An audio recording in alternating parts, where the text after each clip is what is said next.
Good morning, ladies and gentlemen. Today we're going to be taking a look at the California gubernatorial or governor's debate they had a day or two ago. I don't know what day exactly, but it was a day or two ago. So let's take a look. Will ring when their time is up. The candidates will answer the questions with the first order determined at random, and their position on stage was determined by polling. Our first topic tonight is the cost of living in California, and that includes the high cost of gas. We pay one of the highest gas taxes in the country, about 61 cents per gallon. That money goes to pay for road repairs and public transportation. Mr. Steyer, Bro, I visited California last year, I think. First gas station I saw, $5.50. Where I came from, gas was like $2.30 or something like that. Like, come on, man. What you doing? first question of the night goes to you. Should we cut the gas? Who's this? Transportation. Mr. Steyer, the first question Tom of the night Steyer. goes to you. Should we cut the gas tax? You have 60 seconds. Yeah. Let me say that the reason that gasoline is so expensive, that our president, Donald Trump, has started an insane war in Iran and driven. No, way before the war, months and months and months before the war, gas has been expensive over there. Gas is always, I mean, for a long time, I don't know if it's always been this way, but as long as I've been paying attention, gas in California has been like $3, at best, $2 more than the national average. Normally like $3 or $4 more than the national average. And that's not because of whoever president is, Mr. Steyer. Okay? So, lie all you want. That's not reality. That our president, Donald Trump, has started an insane war in Iran and driven up the Yikes. cost of gasoline for everybody. Let's take a live look at oil prices right now. Oil price, 96. So oil is still up, but it's not even at 100. When did this start? February 28th is when the initial strike was. So yeah, we were under 70, but even so, we did go above 100 for like a day or two. We're still under 100. Not terrible. You want to take a look at the 5-year there, Tom? You want to take a look at the 5-year? I don't know, man. It was getting up to 90 here and there. It got up to 90 under Joe. What about that? And that was without a war. I don't know, man. They're just so full of shit. It's just going to be a bunch of them That has lying and being full of shit the whole time. $70 billion into the pockets of the oil companies who actually put him in the presidency. Californians are suffering across the board. The biggest problem in California is that the Californians can't afford to live here anymore. The answer on this is not to give up the gas tax, but actually to have a windfall profit tax on the oil companies who have been ripping us off for decades. I think there is some merit to maybe I don't know, taxing companies more. It's like you don't know if they're just going to pass that extra cost to them down to the consumers.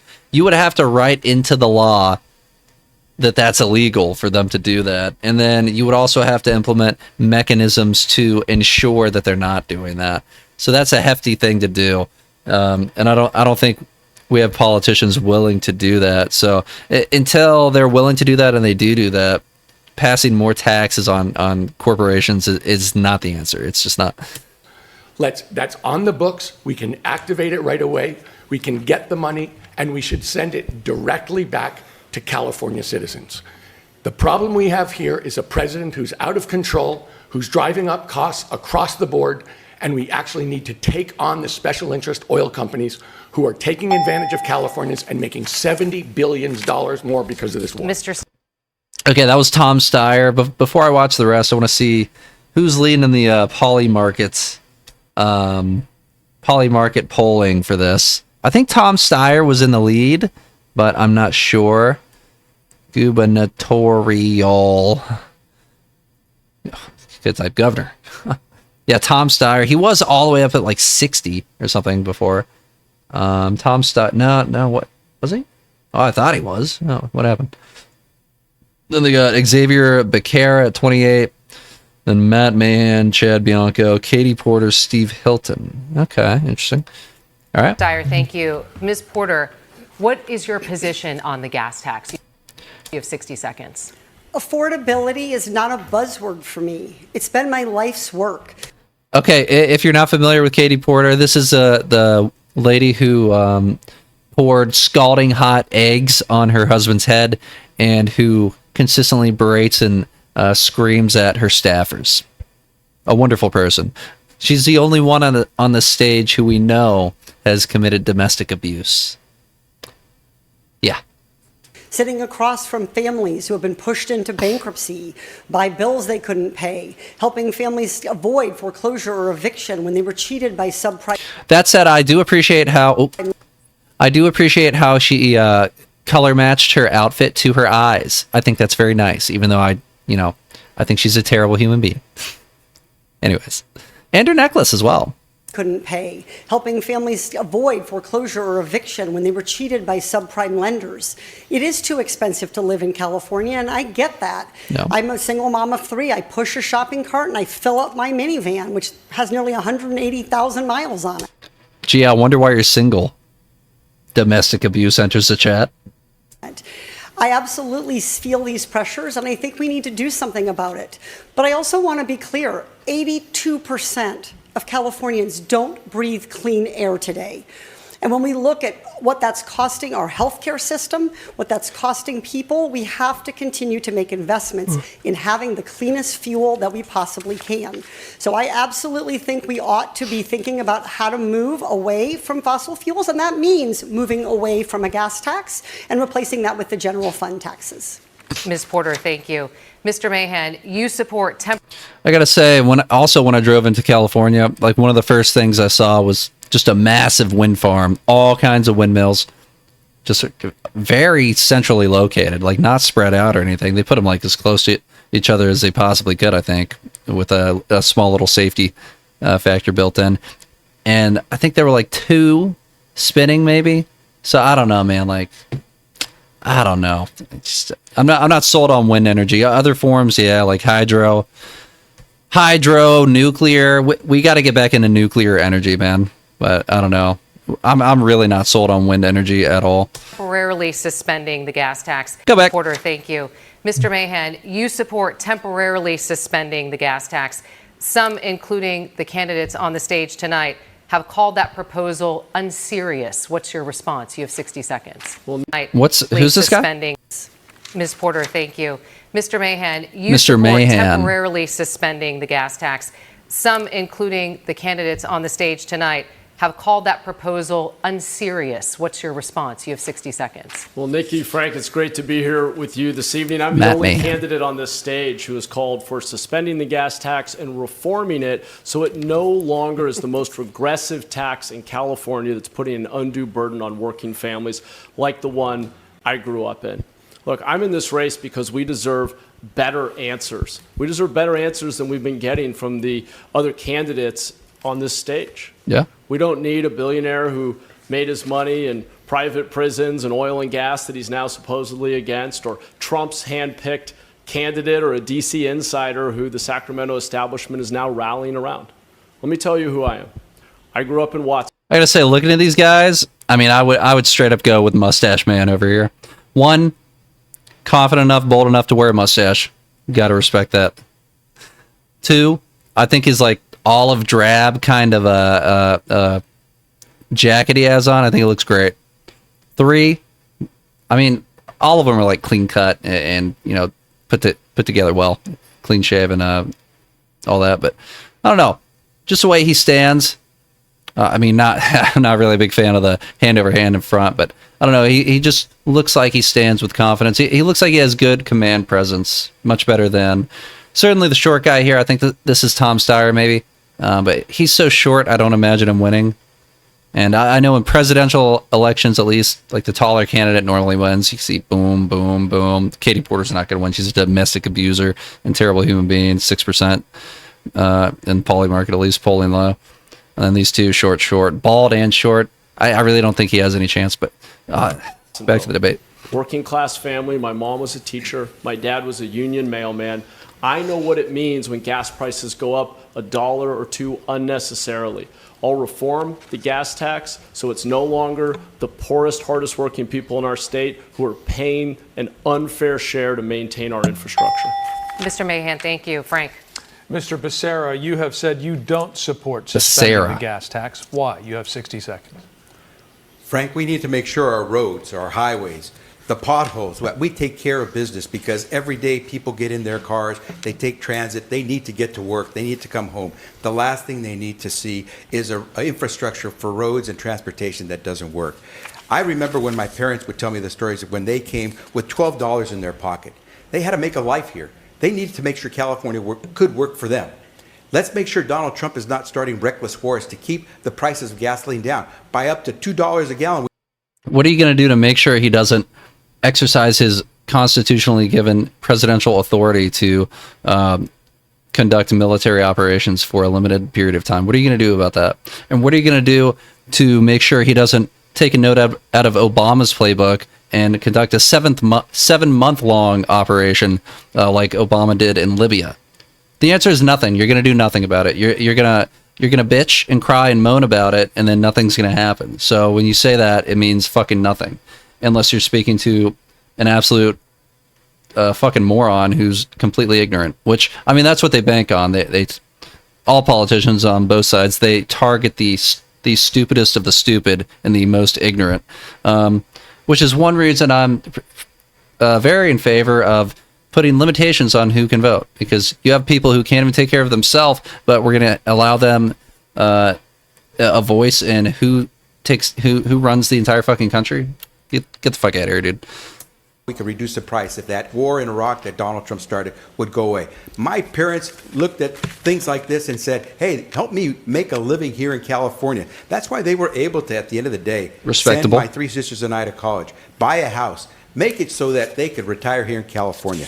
We need to bring down those prices, but we have to do it the right way. I'll make sure as governor I tackle these crises, because I've been through these crises before and had to handle them. We need someone with experience, someone who doesn't need on-the-job training the moment they get into the governor's office. Okay. Mr. Becerra, thank you. Mr. Bianco, you have said you want the total elimination of the gas tax. How would we fund roads and bridges? You have 60 seconds. What do you say, Bianca? So, funding roads and bridges is a fundamental responsibility of government. Bianca. We need to get rid of the rest of all the waste, fraud, and the abuse of the rest of government, which all of the Democrat policies over the last 20 years, 30 years have created.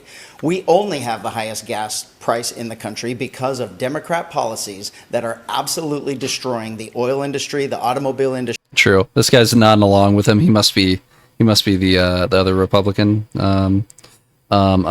Chad Bianco is the one speaking, and I think it's Steve Hilton is the other one.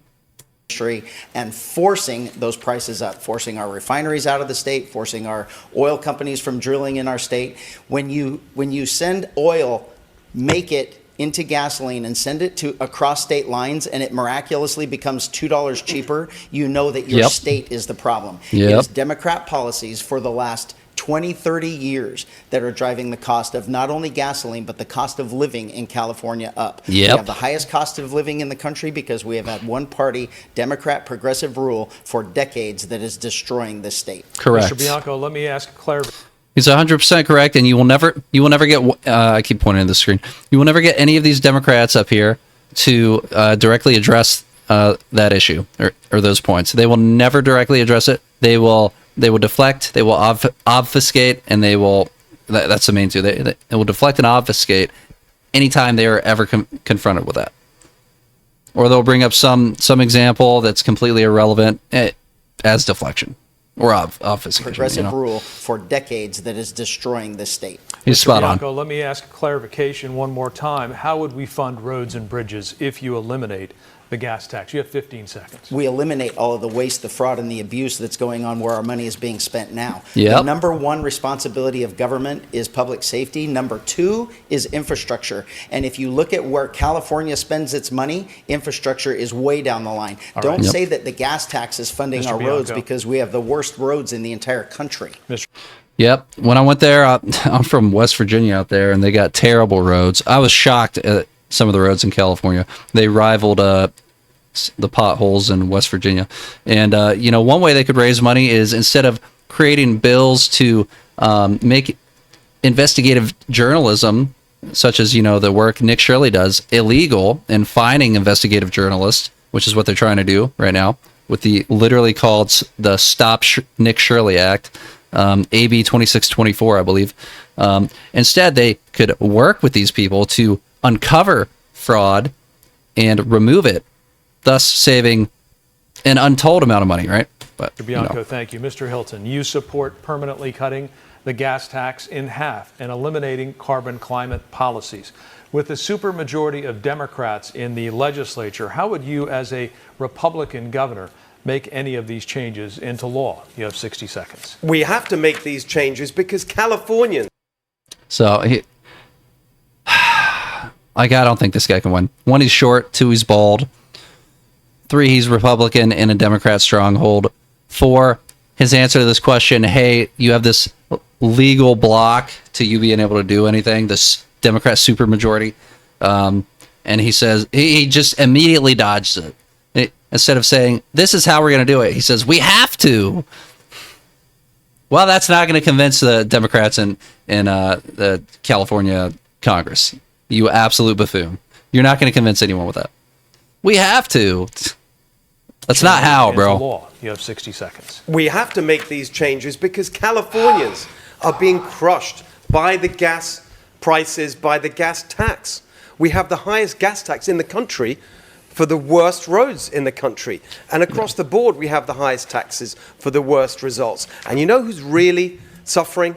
It's working Californians. It's small businesses. Most of my career has been in business.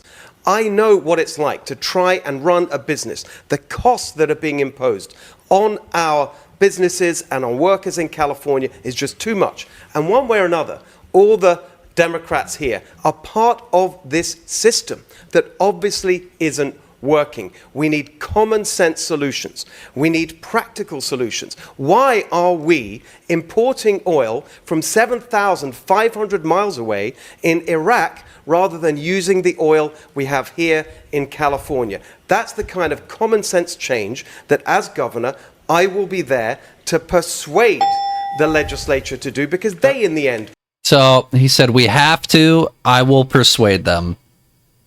No actual answer.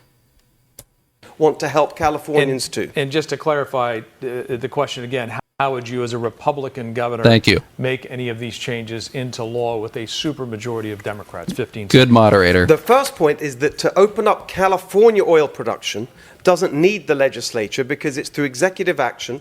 The way that they've been closing it down is through an agency of the executive branch called CalGEM, the California Department of Geologic and Energy Management. I would CalGEM. replace the people in there and give them a clear instruction to issue permits to our oil industry to produce oil Hilton, here in California that was so we 15 can seconds. cut gas prices for California families All and right. businesses. Thank you. Okay, an actual answer. Okay, so he had an actual answer, but it required the moderator to follow up on the question because he didn't answer the question in his time given. So, I mean, he has an answer, so I don't know why he didn't just say it. I don't know.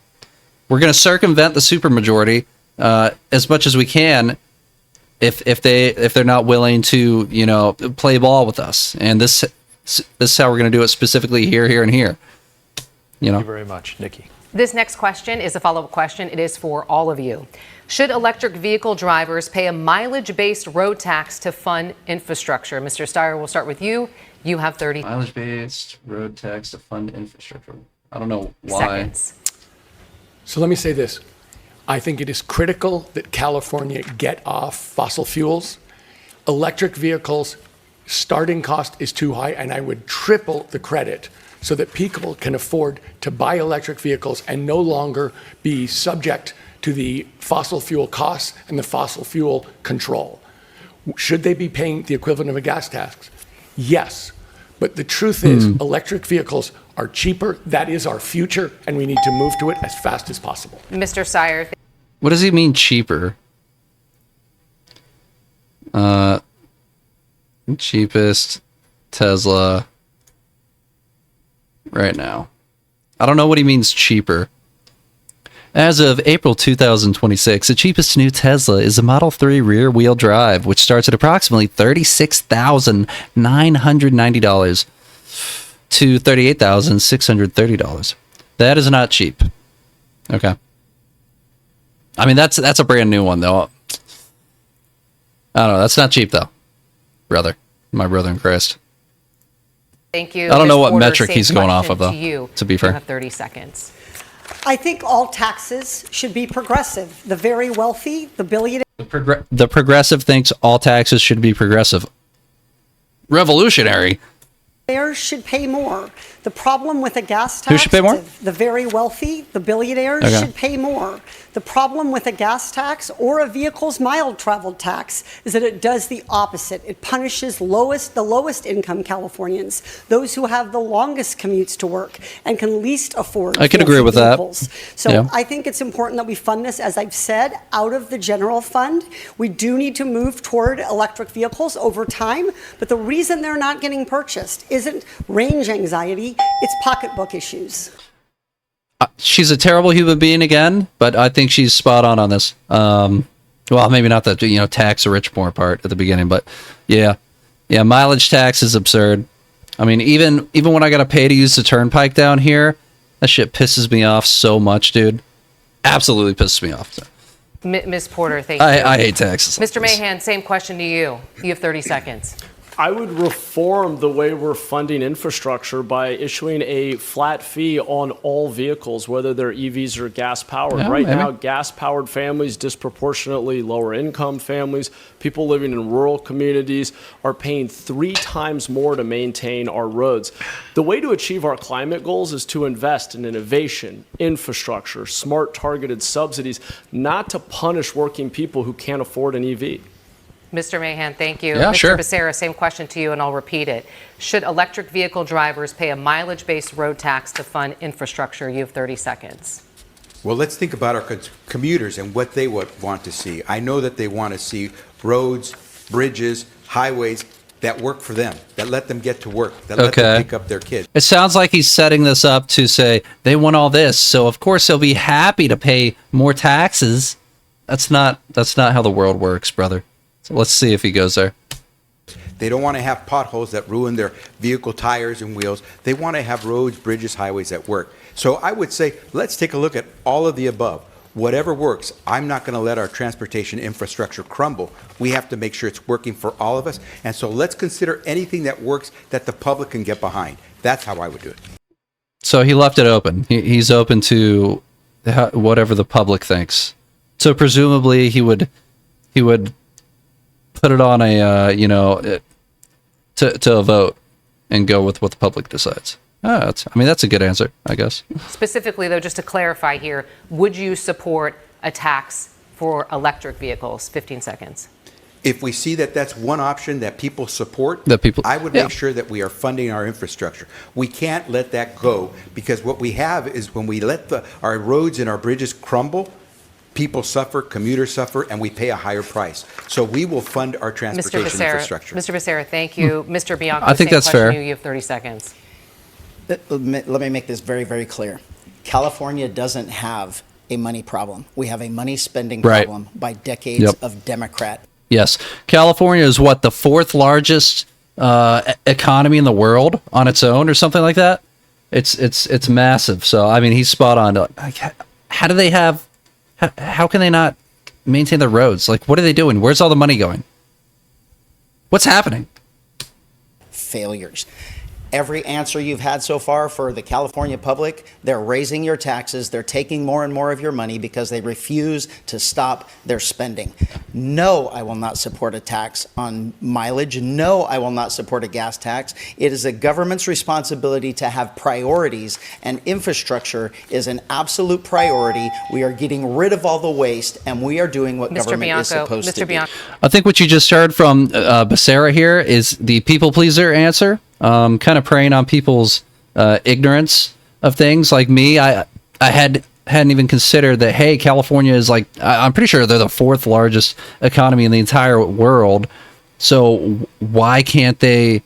What are they doing with the money to make it so they can't fix and maintain their own roads? where is the money? That raises so many questions. And then fucking this guy, who are you again? It's not Steve Hilton, Bianco. Bianco comes in here and he just drops a truth bomb here. Hey, we got all this money already. We need to prioritize it and say, hey, these are problems that affect everyday people every single day. We got the money to solve it. Why aren't we solving it? What are we doing with the money? So yeah, I mean, this guy, Becerra, kind of a good answer until you hear Bianco come in here with his answer. Thank you. Mr. Hilton, same question to you. You have 30 seconds. No, we cannot keep going in this direction. I can't take this guy seriously with his accent. I think I heard him on the Charlie Kirk show before, and he was pretty good, but that's just seeing him. He's so short and bald, and then his accent, I feel bad. I laughing at him, but With Democrats constantly going for their insatiable appetite for more and more taxes for their bottomless money pit. Yep. And now the mileage tax, they want to track you everywhere you drive. No, I would veto that. We need to cut spending and cut taxes so that we can give relief to families and businesses. My plan is for $3 gas and your first 100 grand tax free. That's what we need to do to make our state Cal affordable. that would be Mr. Hilton, nice. Thank you, Frank. Our next question tonight I'd be is down about with an that. issue we all see every day in California, homelessness. There are Oh, boy. 187,000 people experiencing Here we go. homelessness in the state right now. In a recent Inside California Politics poll, 86% of those surveyed believe the homeless problem has stayed the same or is getting worse. Since Gavin Newsom started his crusade against California homelessness, I think it was like 24 years ago or something like that. No, maybe they spent $24 billion on it. I don't know. It's more than a decade ago, easily. I think it's more than 15 years ago, easily. But since he started his crusade against it, they've spent like tens of billions of dollars on it, and the number of homeless people has increased in California. So again, this is a prime example of, hey, you're making all this money. You're this giant economy in the world. You've allocated all this money to solve this problem. The problem has gotten worse. What did you do with the money?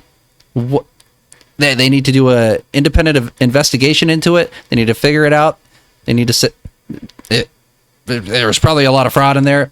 Prosecute these people, make changes to the program, or end the program altogether, and then reallocate the money that would be going toward those programs in future years towards things that actually matter, like fixing your roads. We want to ask a question about Governor Newsom's performance on homelessness. There it is. What letter grade would you give him on handling the issue, and what, if anything, would you do differently? Ms. Porter, we're going to begin with you. You recently gave the governor a solid A- when it comes to his overall job performance. What grade would you Yikes. give him on homelessness, and what, if anything, would you do differently? You have 60 seconds. I'm a notoriously tough grader, but I would probably give him a B on homelessness. I'm a notoriously tough grader, but even though he spent tens of billions of dollars on this over a decade, and the number of homeless people has increased, I think I'll give him a B. Get the fuck out of here, you stupid domestic abuser piece of shit. Fuck you. I think this Oh has my been God. an easy problem to solve. Hey, is anyone surprised that the domestic abuser is stupid? Anybody? I'm not. Probably give him a B on homelessness. I don't think Holy this has shit. been an easy problem to solve, but I do give him a lot of credit for calling attention to the problem. When he campaigned 8 years ago, he was talking about housing when nobody else was. Our homelessness problem is a direct correlate of our housing problems. We're not going to solve homelessness without bringing down the cost of housing. That's why housing has been my #1 issue. Such a stupid argument. You could, if you're giving houses away for free, you're not going to solve homelessness. You can't take now. There are a lot of people who are homeless who are just down on their luck, or they got fired, or maybe they got kicked out of the house for whatever reason, et cetera, et cetera. But there is a large percentage of the homeless population that are drug addicts. They have mental disorders, etc. You put these people into a home, even for free, you go put them up in a hotel or motel room, they're going to fucking destroy the fucking place. They're going to rip it apart. They're going to take whatever, valuable shit they can get in there, go sell it to fund their fucking addiction, etc. It's not going to work. That doesn't solve the problem. To say that that's going to solve homelessness is fucking ignorant. But like I said, she's stupid. Domestic abuser, moron. Solve homelessness without bringing down the cost of housing. That's why housing has been my number one issue since the day I launched this race over a year ago. What I would do differently than Governor Newsom is fund homelessness prevention. It is so much more cost effective and so much more humane to prevent families from becoming homeless in the first place. How? And making sure that if they do lose their home, that they're able to land in an interim housing or shelter situation. We can't solve this problem because We have shelters. People who have drug addictions, they get kicked out of the shelters. They can't follow the rules. They lose track of time. Time is meaningless to them because their brain's been fried by drugs, or they're going out there and they're getting high in between the time they stay at the shelter, so they miss their check-in time or whatever. They don't show back up, etc., etc. That's not the solution. That's not the solution.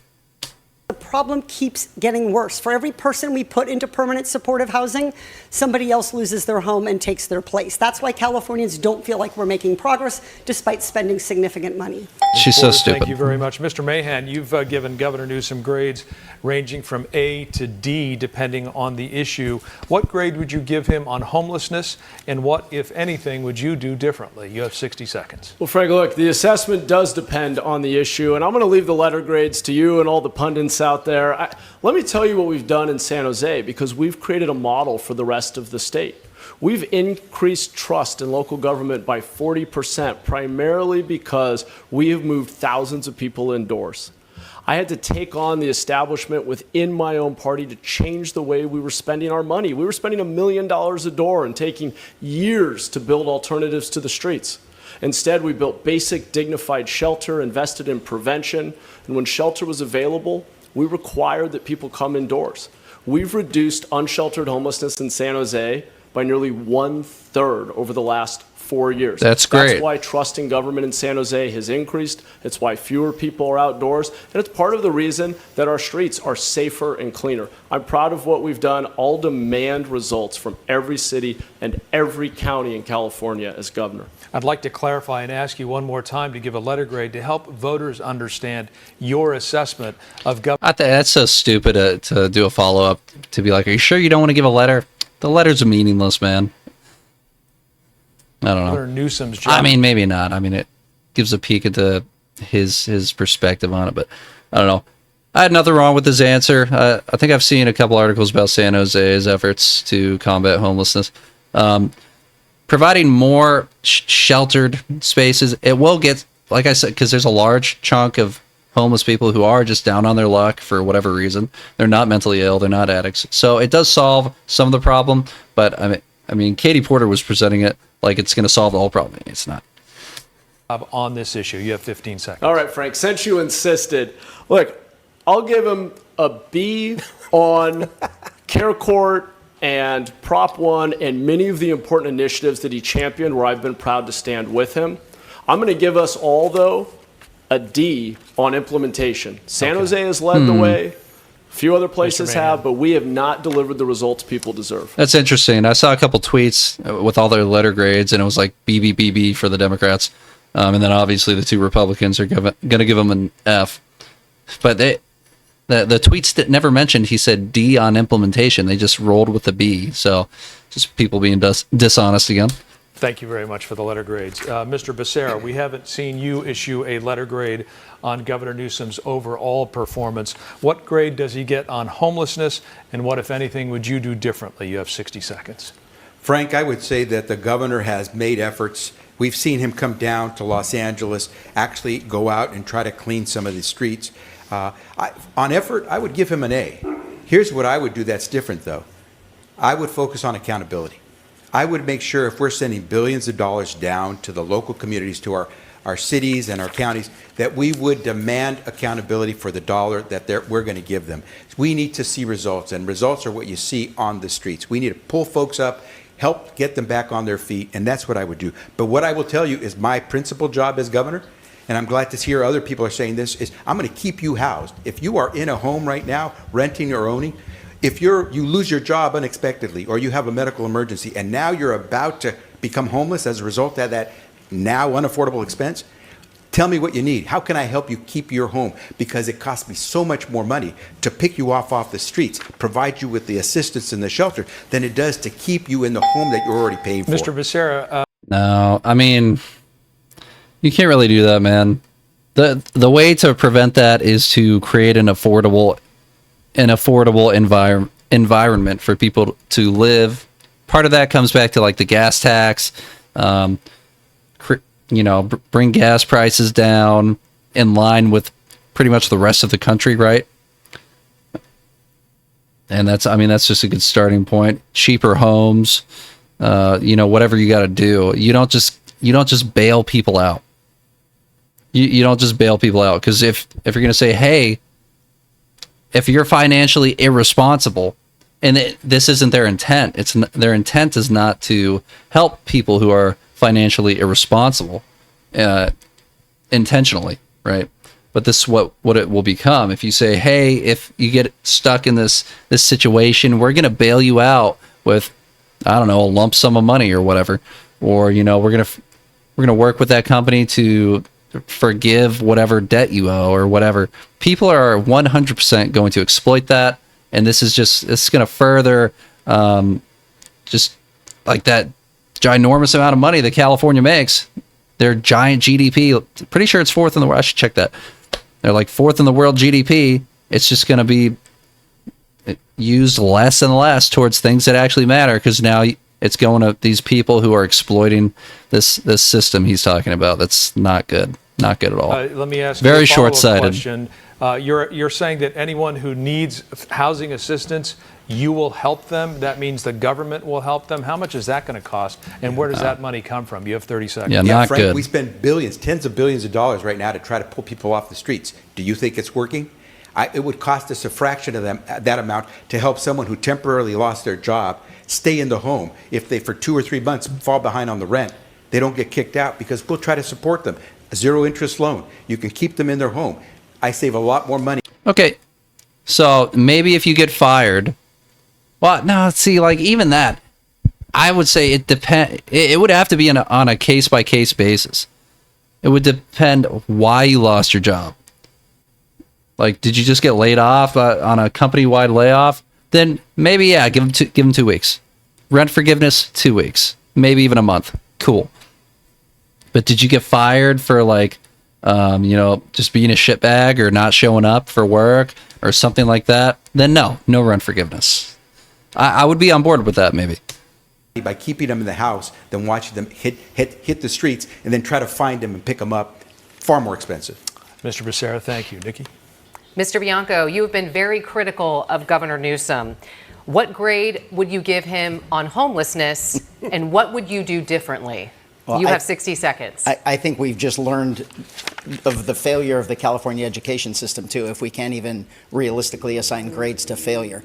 It is an absolute dismal failure, and anyone that says it's not is fooling themselves or trying to fool voters.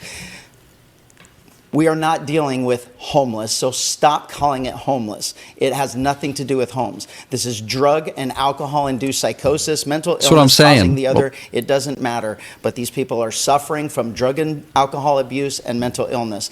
We would have fixed this problem probably already had the Democrats in California, in state legislature, and our governor funded Prop 36 to give us the treatment that we need. I am on the front lines of this. I've been on the front lines of this for 33 years. This has nothing to do with the home. Until we actually start caring about these people, you have compassion to look them in the face and tell them that you're going to walk by them and ignore them. If that's what you're going to do, you're just a part of the failure of government. So I think Bianco and who was this guy? Mahan? This was Porter, Steyer, Hilton, Bianco, Vicenta, and Mahan. Yeah, I think Bianco and Mahan, they've each addressed a core part of the problem of homelessness. Mahan has addressed lack of, well, Porter kind of hit on it too, but she looked at it as an all-encompassing solution, which it's not.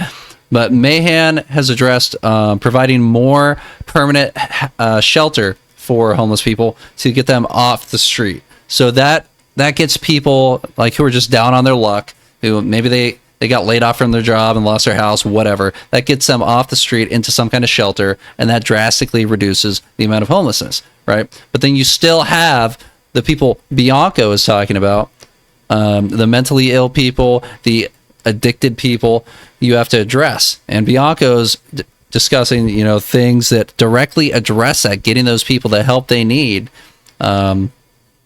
Even though, again, even if you get them that help, if they don't want that help, it's not going to make a difference, in all honesty. But he's addressing getting those people the help they need. So I think Bianco and Mahan, they really need to come together and just kind of attack it from those two angles. And I think they, just everyone in the country would be better off if you get those two approaches working in unison together, which is why it's so important for Democrats and Republicans to work together, because they do have different ideas and different approaches. And sometimes you need people from the outside looking in to say, hey, that's a good idea. Look, you've seen progress here. Hey, that's another part of the problem. And yeah, you got some good ideas on that will address the other part of the problem. So I don't know, man. We are going to deal with this for what it is. It is not homes. Mr. Bianco, I just want to clarify here. It is not homes. Like, no, man. Homes is part of it. San Jose has proven that, well, not homes, but permanent shelter addresses part of it. Like, they go, it's a multi-faceted, multi-pronged issue. There's multiple parts to it. It's not this is everything it is. It's not all drug addicts. It's not all mentally ill people. It's drug addicts, mentally ill people, and people who lost their job or are down on their luck, or they got kicked out of the house by their husband or wife or whatever. It's all three. Oh, The second part of the question, if you're elected governor, what would you do differently? You have 15 seconds. Every single bit of the money going to nonprofits and NGOs for homeless ends the day I take over. And a small portion of that will go to the funding of the drug and alcohol treatment centers that they need, the mental health treatment centers that they need, and then more importantly, Mr. Bianco. the combination of drug and alcohol and mental illness. Thank you. Mr. Hilton, you've given the governor an F on his overall performance. When it comes to homelessness, has he done anything right? You have 60 seconds. Wow, by the way, I'd love to be in your class, Katie, if you get a B for what Gavin Newsom's done on homelessness. My goodness. Of course it's an F. It shames our state, the situation with homelessness. Yep. We have about 10% of the US population, around 50% of the country's homeless population. And that's crazy. Praising Gavin Newsom for the photo op where he tried to pretend he was cleaning up a homeless encampment. Photo op, that's all it is. Gavin Newsom did that 3 times in a row. Nothing changed. And nothing will change if you have one of these Democrats in. Oh, if you do a big event there where like a foreign diplomat comes in, they'll clear the streets wherever that foreign diplomat's coming in. And then once the foreign diplomat leaves, they'll let those people come right back in. So, I mean, maybe we should just get an endless rotation of foreign diplomats coming into these places plagued by homelessness. That way, these local leaders have that incentive to maintain a nice, clean, safe area where they've cleared out all these homeless people, done whatever with them. Maybe that's the solution. Just a constant rotation of foreign diplomats coming in. I don't know. It will be more of the same. My plan is a common sense 3-point plan. Number one, it is illegal to live and camp on the streets. We need to enforce the law. Making things illegal does not. It's not going to stop people from doing it. But yeah, he added enforce the law. If you make it illegal and you enforce it, yeah. Number two, we need to get people into the drug treatment that they need, and it cannot be a choice. Bianco's Number three, we point. need to get people the mental health care that they need instead of the barbaric situation we have right now in California as a result of these Democrat policies, where the main place where we're treating people with mental health problems is jail. Okay, both the Republicans are spot on here, Bianco and Hilton, but neither of them address the need for maybe more permanent housing, more shelters, things like that, halfway houses. I mean, that's the only two I know of. Shelters, halfway houses, which Mahan here addressed very well. And he's actually proven that it helps quite a bit in San Jose. So again, they need to come together with people like Mahan and get a complete solution. That has to change. Mr. Hilton, thank you. I'm actually shocked that none of the Democrats so far have addressed the drug addict or the mental aspect of homelessness. Like, are they just pretending it doesn't exist? Let's see if the rest do. Mr. Becerra, I'll let you respond, but I just want to clarify the second part of my question. Do you think the governor has done anything right on homelessness? No, everything has taken us in the wrong direction. That's why we spend, what is it, the state auditor found, $24 billion of our money spent on homelessness. There it is. They have no idea where it went because it's going into these non-profits and crony developers that are, instead of solving the problem, they are profiting Okay, Mr. off these Hilton, thank you. Democrat Your time is up. policies. Thank you. I mean, how else do you explain all that money? 24 billion. That's what I said before. 24 billion going to homelessness. More homeless people. How else do you explain it? Ms. Porter, I'll allow you to Fraud. respond. You have 15 If seconds. you were in my class, Mr. Hilton, you would learn in my bankruptcy and consumer protection class that the majority of homeless people in California are actually working. They're not just people on the streets. It's not just people. I'm sorry. I saw this before. I'm checking this.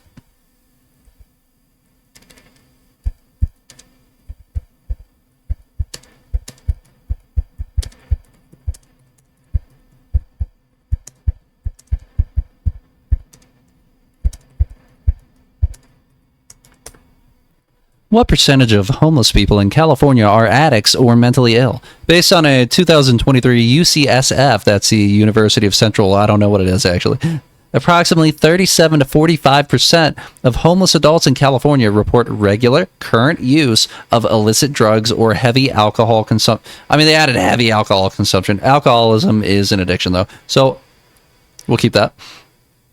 While studies indicate that up to 66% to 82% have experienced mental health conditions. So, Ms. Porter, are we ever going to address the 66 to 82% of homeless Californian adults who have experienced mental health conditions or symptoms?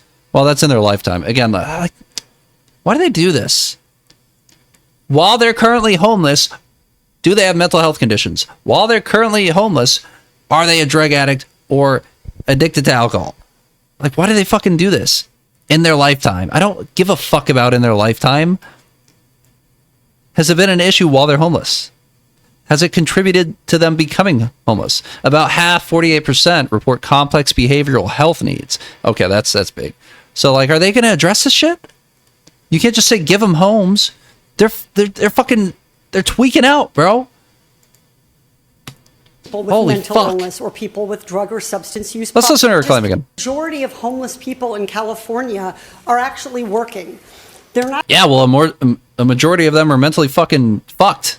So, Not just people on the streets. gonna address it's that? Not just people with mental illness or people with drug or substance use problems. It's also families who are fleeing intimate partner and domestic violence. It's people who are double and tripled up. It's people who are living in their cars on our college campuses.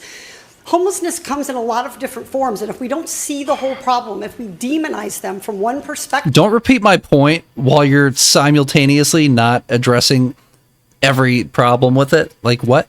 we'll never be able to solve this problem. She didn't even mention the mental illness aspect of it or the addiction aspect of it in her answer, by the way.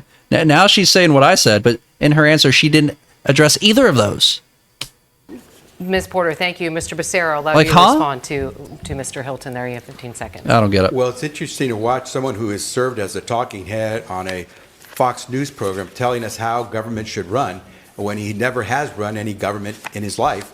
And it's fascinating to see that he can do all these things when he's talking about not collecting any revenue to be able to do any of this work. It doesn't add up. The math doesn't work, but then that's what happens. While he said crack down on the fraud, he literally identified, hey, there's been $24 billion put towards homelessness in this internal audit, California audit, and homelessness has increased. So what the fuck? That's a lot of money you can reallocate to actually address a problem. You're being dishonest. You can be a talking head and not worry about the consequences of what you do. Mr. Becerra, thank you. I don't know, Mr. man. Steyer, the last time you were asked to grade Governor Newsom, let me ask this question. We know you have a lot to say tonight, and we have a lot to get to. So let me ask you this question here. Mr. Steyer, the last time you were asked to grade Governor Newsom, you passed, saying that you hadn't followed his record closely enough. Are you ready to give him a grade on homelessness? And what, if anything, would you do differently? You have 60 seconds. So I'd give the governor a B- on this. And I want to start with a simple statement, which is no one gets well on the street. What I would do is make sure to keep as many people off the street, and if they're on the street, to get them off as fast as possible. Because only 1 in 7 people who becomes homeless starts with a serious mental health problem, either bipolarism or some sort of substance abuse. But being on the street itself is such a stressful, vulnerable, dangerous place that it creates mental health problems for many people. That's why I'm in favor of emergency interim housing. Getting people into one room with a key, shared laundry and food. You don't have to be clean, and you can bring your animal. We need to get people off the street. And let's remember this. We want our cities to be walkable and safe. We want kids to be safe walking down the street. Cleaning up this problem gives us a chance to rejuvenate our inner cities, to make them vibrant, and a place where we're going to build more housing and put more people. My issue is, are you going to bring the addicts into this emergency interim housing? Are you going to bring the people with severe mental illnesses and problems into this emergency interim housing? And are you going to trust these addicts and these mentally ill people to use common areas, like you said, laundry facilities, etc.? Because if you are, it's not going to work out, my dude. All they're going to do is they're going to end up getting banned or kicked out and banned from those places, and they'll be on the street again. That's how it already got. That's what already happens with existing shelters and halfway houses, etc. And Mr. Steyer, I just want to clarify that last part when you said get people off the streets and into housing. Is that something that you would force them to do? You have Well, let me 15 say seconds. this. The point about emergency interim housing is this. Before he even answers, okay, you force them into these places. They're an absolute nuisance, and they get kicked out. Where are you going to force them into next? They're going to run out of places. They're going to get blacklisted from all of these places, and unless they get the help they need, so they're going to end up on the street again, anyways. Adding more places for them to get kicked out of is not going to help. People want to go to it. This is something that, Say that again? about emergency interim housing is this. People want to go to it. This is something that actually is designed to meet their needs, as opposed to the huge shelters or waiting 7 years to get them into permanent housing, which costs, Matt Mahan was saying it costs $1 million a key, and the numbers I've heard of between $750,000 and $1 million. Being homeless for 7 years is an incredibly dangerous thing to do, and it's the most compassionate thing we can do, is to provide the interim housing that gets Mr. people to Steyer. places they want to be. Mr. Steyer. The most compassionate thing we can do is give these people, extend an olive branch to these people, give them a chance to get better, get the help they need, maybe get them into a facility, get them clean, set them up with a temporary job or short-term job or something, and then, give them a chance to turn their life around. And then if they blow it, if they fail it, then the most compassionate thing we can do is put them in a facility, whether it's jail or prison, whatever, or an asylum or a treatment facility or something, where they can't hurt people. And that's the most compassionate thing we can do. We give them a chance, maybe even give them a second chance even. And then if they fail those chances, we put them away for an extended period of time, 5 years, 10 years, 15 years, maybe even life, depending on how severe it is. And that allows everybody else in society to, exist without the fear of these people snapping on them for whatever reason. Thank you, Mr. Mahan. I'll let you respond since he invoked your name and called out the figure there. Yeah, thanks. Well, look, it has cost $1 million a door. I can show you the receipts from projects that have been approved Don't argue over if it's 750,000 or $1 million. Nobody cares, man.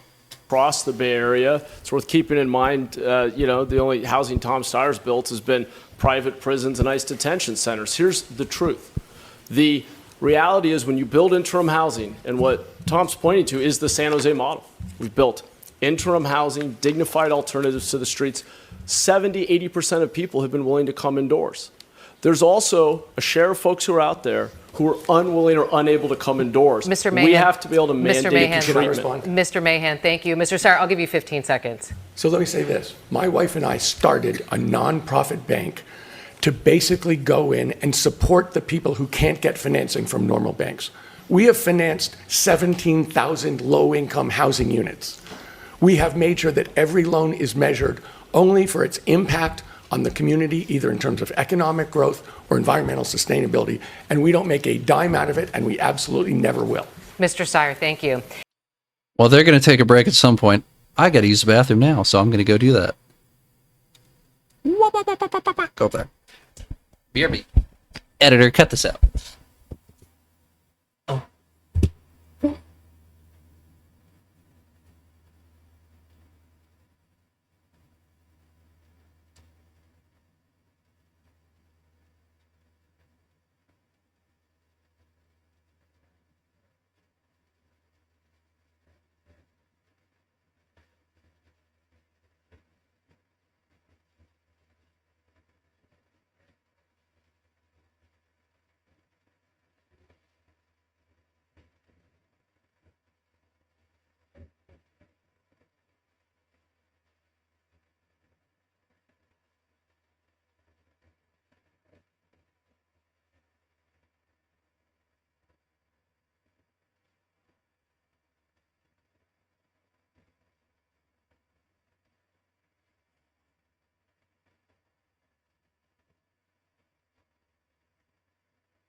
We're back.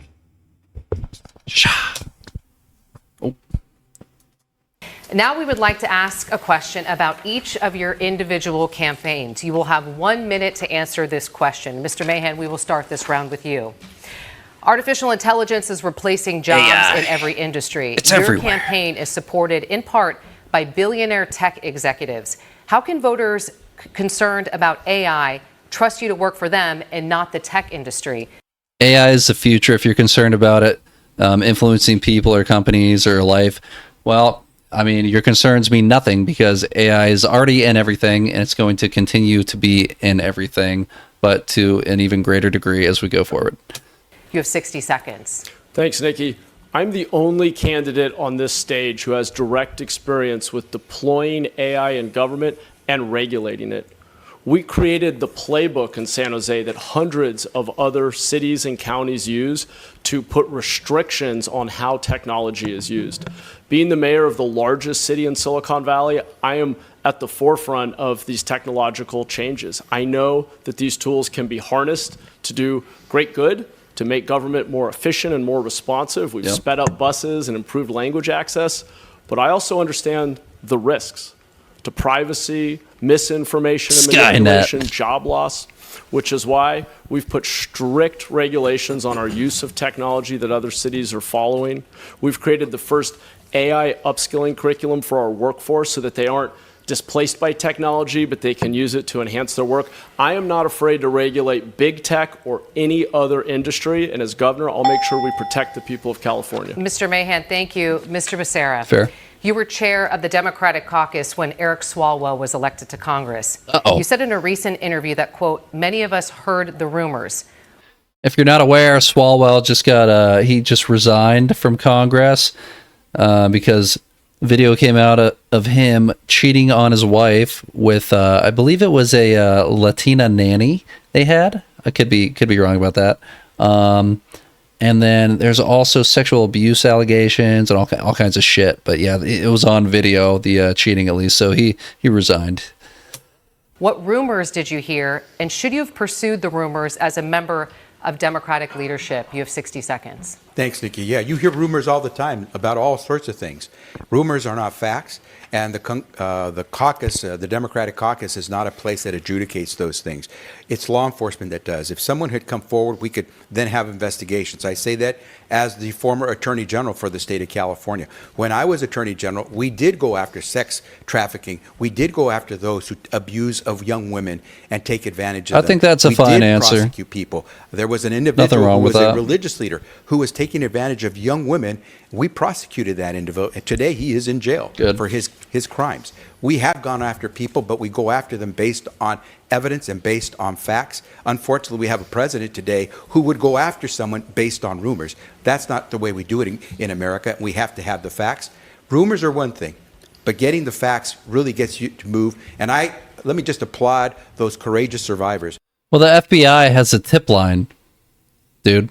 So, I mean, if you get a credible tip about something, or you think it might be credible, then you go investigate it. The FBI literally has a tip line. What do you think those tips are? Who stood up and told America what the truth was. And today, Eric Swalwell was facing accountability. Mr. Becerra, thank you. Frank. Mr. Bianco, you took an unprecedented action recently, seizing 650,000 certified ballots by your own county election officials as part of an investigation into election fraud because of an allegation by one group. The California Supreme Court has ordered that investigation paused for now. Do you believe California elections are secure, and would you consider taking the same action after the primary election if you don't believe the results? You have 60 seconds. Well, we're never going to know if our elections are secure, because when law enforcement does legitimate investigations into the allegations, it's stopped by our current Democrat one-party rule in California, particularly our embarrassment of an attorney general. So this was a very, very basic, normal investigation. The allegation didn't come from a group. It came from reports that our own records, county records from the Registrar of Voters, that do not match the output of votes counted. So a very simple investigation would have counted those ballots to see if they match the votes. But we now have a massive political outcry from our Attorney General using political lawfare to stop a lawful investigation. And it wasn't stopped. The investigation was not stopped by the Supreme Court. It was stopped so we could argue these ridiculous allegations from the Attorney General about whether or not he has authority to stop that investigation in the first place. And to clarify, would you consider taking the same action after this primary election if you don't believe the results? You have 15 seconds. You made that assumption that that's why this happened. That is absolutely horrific that you basically said that I did that because of how I felt. If we get information, I've been 33 years in law enforcement investigating crime. Do you want me to start doing that with murders? I mean, this is ridiculous. This is an absolute ridiculous question. This is a ridiculous topic because we have an allegation of voter fraud, and Californians are sick of voter fraud. They're sick of You do not need an ID to vote in California, by the way.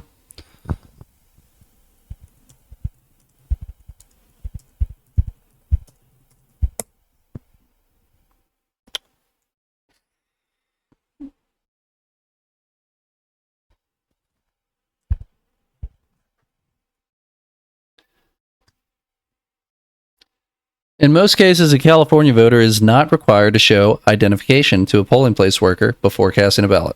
Right there. Top line. What? Where are you? There you go. So, yeah, I would be suspicious of their elections, too. Especially with all the illegals they just funnel into the fucking state. You just walk in off the fucking street, vote. Politics. Well, they got to register, but, I mean, now we have on video, like, that's why they are trying to pass a Stop Nick Shirley Act. Now we have on video people out there on the streets signing up homeless people on the voter rolls using fake addresses, fake names, etc. In exchange for like a cigarette or a phone or money. And they believe there's voter fraud, Right, but Mr. when we Bianco. try to fix it, it is stopped. All right, Mr. Bianco, thank you. Mr. Hilton, you said you were deeply honored to recently receive President Trump's endorsement. That's despite the fact that 62% of Californians disapprove of the job he is doing. Are those Californians wrong? You have 60 seconds. One of the proudest days of my life was the day I became an American citizen. It happened in a ceremony right here in San Francisco. So it is a deep honor for me to be endorsed by the President of the United States. And here's the thing that's going to help every Californian when I'm governor, is that we will have a constructive relationship and partnership with the federal government, which would be the case, I would hope, for any party in that situation, so that we can make things better in California. Work with the president and his administration to manage our forests better, to harvest the timber so we can build the single-family homes we need for young families, to work to increase California energy production as he wants to do, so we can lower gas prices, to fight the fraud in our government so we can cut spending and cut taxes, to work to enforce our immigration laws in all these areas and more. It will benefit every Californian to have a governor who is a partner on these issues with the president and his team. Yep. True. Mr. Steyer, you are the only billionaire in this race. According to reports, And the money's on the billionaire. Shocker. you and your wife paid $5.4 million in federal taxes in 2024. You have said repeatedly, quote, tax me more. How much more should you be paying? And there's nothing preventing you from paying more. Have you? So you have 60 seconds. So let me say this. I'm the only billionaire on the ballot, Nikki, but I'm not the only billionaire in this race. True. The billionaires and corporations are spending big in this race to oppose me and to support the other people on this stage. In 2024, corporations spent $540 million to lobby in Sacramento. They are literally spending tens of millions of dollars against me. I'm the billionaire who wants to tax other billionaires. I'm the billionaire who's taking on the electric probably takes a shit with and trying to break up their $10 million, though, right? I'm the billionaire who wants to tax the oil companies and make polluters pay. So when you say I'm the only billionaire in the race, yes, but I'm the person who is the change agent in this state. I'm the person who's taking on the funded corporate interests who are driving up costs for Californians in every place. No one wants to take them on. I'm doing it. They're spending tens of millions. And let me say this. On Earth Day, the oil companies dropped $5 million today against me to fight me on Earth Day. Thank you very much. Mr. Steyer, thank you. And I just want to clarify for people I forgot watching Earth Day is now. a thing. Two parts of the question. You said tax me more. How much more? And there's nothing preventing you from paying more taxes, have you? My wife and I have said that we will give the bulk of our money away while we're alive and in the process of doing that. But me paying more taxes is not the answer. I've said I believe you people can say should. that again, Tom. Wait, no, Mr. Steve, Hilton, let me finish. Mr. Hilton. I've said one person putting more money into the system. Mr. Hilton, if you guys are both talking, people at home won't be able to hear you. So continue. Yeah, I mean, I was surprised when he said, or she said, I don't know who brought it up, her or him. He only paid like $5.4 million, I think she said, in taxes, and he's a billionaire. Like, really? That's crazy. Like, I watch streamers on Twitch, live streamers, who pay more taxes than that. They've disclosed how much they pay. They paid more taxes than this billionaire. Huh? Person puts more money into the government, that doesn't solve it. It's a little suspicious. Structural change. And in every one of the places where Californians are being ripped off, where it's impossible for them to make rent at the end of the month, Mr. Steyer, I'm taking on the special interests, and they're fighting back. Hang on, 39.57. So he doesn't want to pay more taxes. Hey, run it back. Run it back. Where is this fool? Gas tax. Go. California is that the Californians can't. California. War. You have 60 seconds. Let me say that the reason that gasoline is so expensive, that our president, Donald Trump, has started an insane war in Iran and driven up the cost of gasoline for everybody in California. That has put $70 billion into the pockets of the oil companies who actually put him in the presidency. Californians are suffering across the board. The biggest problem in California is that the Californians can't afford to live here anymore. Okay. The answer on this is not to give up the gas tax, but actually to have a windfall profit tax on the oil companies who have been ripping us off for decades. So more taxes. Wait. That's on the books. We can activate it right away. We can get the money, and we should send it directly back to California citizens. So he doesn't want to pay more taxes, but he wants to make companies pay more taxes. And he wants to keep the gas tax. The problem we have here is a president who's out of control, who's driving up costs across the board, and we actually need to take on the special interest oil companies who are taking advantage of Californians and making $70 billion more because of this war. Mr. Steyer, thank you. Ms. Porter. Oh, I thought she had a follow up. No, okay. Back to 39. So he doesn't want to pay taxes or more taxes, but he wants companies to pay more taxes, and he wants to maintain the gas tax. Yikes. Steyer, I'm taking on the special interest, and they're fighting back. Mr. Steyer. They're the person who Mr. are coming Steyer, after me thank because you. they're scared of me. Mr. Steyer, thank you. Frank. Ms. Porter, you've acknowledged that your interactions with an aide and with a reporter captured on videos which went viral were, in your words, a bad look, and that you could have done better. What have you done to address those concerns? And as a person who frequently speaks about being a parent on the campaign trail, what would you tell your own kids if they ever faced a boss like that? You have 60 seconds. I apologized that day to that staffer 4 years ago. And I took responsibility then, and I have taken responsibility since, acknowledging I don't believe her. it was not the right way to treat someone. And that is a big contrast to what we have seen other candidates do when they have been called out for misconduct. I'm proud that that staffer in that video and I continued to work together for 4 years following that incident, and it speaks to how I addressed it. I work hard with my team. I don't believe her. To deliver for Californians, things like free COVID testing in the first weeks of the pandemic, things like cracking down on pharmaceutical price gouging, calling out a bank CEO for the fact that their employees couldn't pay for housing. All of my accomplishments have come from my team, and I would say that if somebody is treating you rudely, you should speak up. And that's what I would want my children to do, and that's what I did when I was being pushed again and again and again to kowtow, to give in and defend Donald Trump when he was engaged in despicable actions. I wasn't going to do that for that reporter, and I will not do it as governor. Ms. Porter, thank you very much. And with that, we're going to take a short break. Ask When we her come about back, dumping we're asking scalding hot Candace about an eggs on her husband's exclusive head. report that shed new light Please. on a battle between California and the Trump administration. Please, You are watching I beg you, Debate ask her. in California. Should play the video.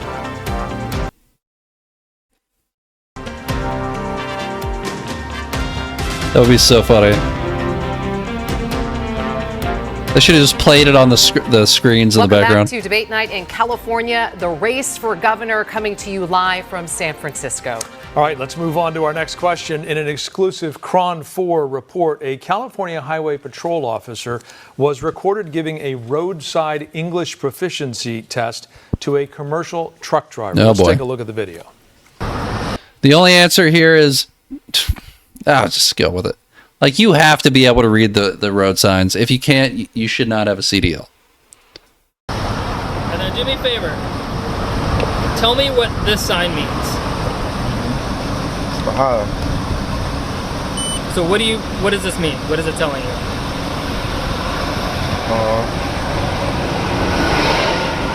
What does this sign mean? This video is captured. Go back. Tell me what this sign means. What? So what does this mean? What is it telling you? What? I don't know. U.S. Department of Transportation. Back one. This video is captured following the U.S. Department of Transportation withholding $40 million in funding, saying California is the only state in the country that refuses to ensure big rig drivers can read road signs and communicate with law enforcement. Mr. Becerra, we begin this round with you. Should the CHP be giving English proficiency tests to truck drivers? And if not, would you as governor push back against the Trump administration on this policy? You have 60 seconds. Y'all better not say some bullshit on this. Y'all better put the safety of people just driving to work every day above your bullshit politics, whatever it is. I would definitely push back on the Trump administration on, again, a reckless policy. I would make sure that that officer understands that he cannot discriminate against any driver without having a basis to do so. I understood a little bit of what that individual was trying to say. What did he say? He said, I couldn't see the signs, but it certainly sounded like he was trying to describe what that particular sign Holy was trying to shit. represent. And so we have to be very careful that we're not Yeah, it represents the sign clearly says get the my hand in there. It says get the fuck out of here, Scott. What the fuck is wrong with you? Consumers in California, Fuck you. drivers in California, it is against the law. And our Holy police shit. officers, while they try to do the best job of keeping safety, have to understand they have to abide by the rules and treat everyone, every motorist. Why are we talking about, hey, don't profile people, don't discriminate against people? That's not the conversation. The conversation is keeping motorists safe by preventing people from driving fucking 20-ton fucking tractor trailers on the road who can't read the fucking signs. Why are you talking about, we don't want to discriminate, we don't want to profile? That's not the fucking conversation. Safety comes first, motherfucker.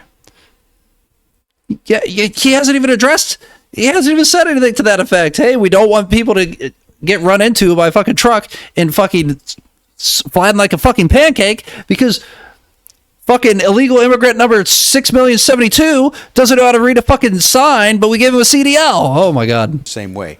And so if that Fuck officer you. had some basis to be qualified, let's take a look at that. But let's not find that people are being discriminated against because of what they look like. Say it a fourth Is that time. officer asking everyone he pulls over to explain those road signs, or is he asking only people who look like me? And if he's doing that, then he's violating the law. And I just want to clarify, do you think CHP should be giving Jesus English Christ. proficiency tests? As far as I know, the academy does not train CHP officers to be giving English proficiency exams. So that officer has some explaining to do.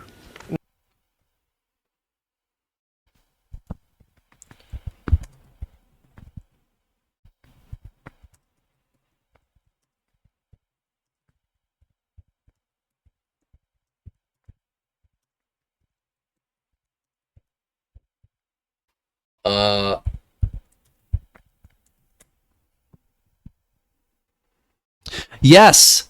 As of early 2026, California Highway Patrol officers are enforcing English language proficiency requirements during commercial vehicle inspections. Officers assess if drivers can understand traffic signs, communicate with the public, and complete records with non-compliant drivers potentially taken out of service. Okay, that didn't answer my question. Are they trained to do it? From background begins enforcing, so they weren't enforcing it before. Hold. Oh, flashbang. Jesus. Control F. Terrain. It is not even close to compatible to compare evaluations by poorly trained DMV personnel during the licensing phase to excellently trained and highly specialized commercial law enforcement officers at roadside interacting with truck drivers or at CHP truck scales. Is this just an article? Front page news. This is from the GAC, Governmental Affairs and Communications. I don't know. All right. This is what we're going to do. We're going to ask Grok. See what Grok has to say about it. Oh, I already have Xtab open. Oh, yeah, I had some clips up from it. I was thinking about just watching a couple clips. Waiting. Yes, I mean, obviously they're trained to do it. They wouldn't be doing it if they didn't get at least some kind of training. But yes, California Highway Patrol officers are now trained and authorized to conduct roadside English proficiency assessments. But this is limited to commercial motor vehicles drivers, such as truckers, not regular passenger vehicle drivers. This stems from federal regulation. Okay, so as we all know, they have training to do it. Let me just get rid of these. Oh, God, so bright. I was going to sit there and insinuate that the officer conducting his work as an officer doesn't have training to conduct that work. Fuck you, dude. Go fuck yourself. Mr. Becerra, thank you. Mr. Bianco, you are the only law I was on your side for a lot of this debate, Scott. Now you're just talking crazy and stupid. Fuck you. enforcement officer on the stage tonight. Should this type of road sign testing become standard practice across California? And what should happen to drivers if they do fail? You have 60 seconds. Well, we have to first off acknowledge that we actually do have rules and we actually do have laws. we have and if they are rules. not abiding by those laws and California is giving them driver's licenses when they do not qualify for those driver's licenses and we're sending them out onto the streets, we also have seen several horrific accidents that were attributed to people that did not understand English or that could not comprehend the road signs or the street signs that they were supposed to be abiding by. Never should have We happened. don't know the context of this. Including a trucker who was licensed, got his CDL in California, by the way, and fucking killed people on the road because he couldn't read the fucking signs in fucking Florida, literally on the opposite side of the country. Bro, This is what's super important, especially in law enforcement. You have to know the entire context of this entire stop and this entire video, not just the small section. But if he is verifying whether or not someone can read signs, my guess is he was stopped for violating a sign, and he's trying to verify that he could. And let's stop with this whole racism thing and racial profiling and all of this garbage. We have to get over this. Buzzwords. You either violated the law or you didn't. End of story. Consequences for bad behavior. POV, you're a Democrat politician. You get a buzzword. You get a buzzword. You get all the buzzwords. You get all the buzzwords. Racist, bigot, pedophiles, sexual abuser. I mean, that's basically rapist, but God, like, come on. Mr. Bianco, thank you. Mr. Hilton, would you require full compliance with the Islamophobe. federal language standards for truck drivers? You have 60 seconds. It's a fucking joke. So I've discussed this with someone called Marcus Coleman from Bakersfield. Okay. His beautiful daughter, Delilah, was put into a coma by someone driving a truck. An illegal immigrant, didn't speak English, and his daughter now disabled for life. That's what we're dealing with here. It is completely ridiculous that we have people driving on our roads who can't understand road signs and can't speak English. So That is the only appropriate response to this. It's completely ridiculous. It shouldn't be happening. We will do whatever it takes to ensure that it does not happen. That's the only appropriate response. Anything else, and you're a fucking piece of shit who doesn't give a single fuck about the safety of anyone driving at least, which is almost everyone in the United States of America. yes, of course. And I've discussed this with my friend Sean Duffy, the Transportation Secretary.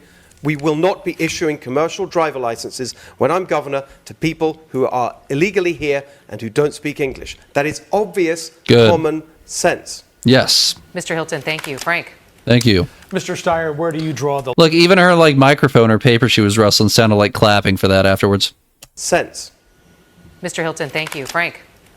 Mr. Hear Steyer, that? where do you draw the Good line answer. on this? Should language proficiency for truckers be strictly enforced, even if it means that some of them will probably lose their jobs? You What's have Rich 60 Boy in the seconds. sneakers I say? agree with what was said, which is we don't know the context of this stop.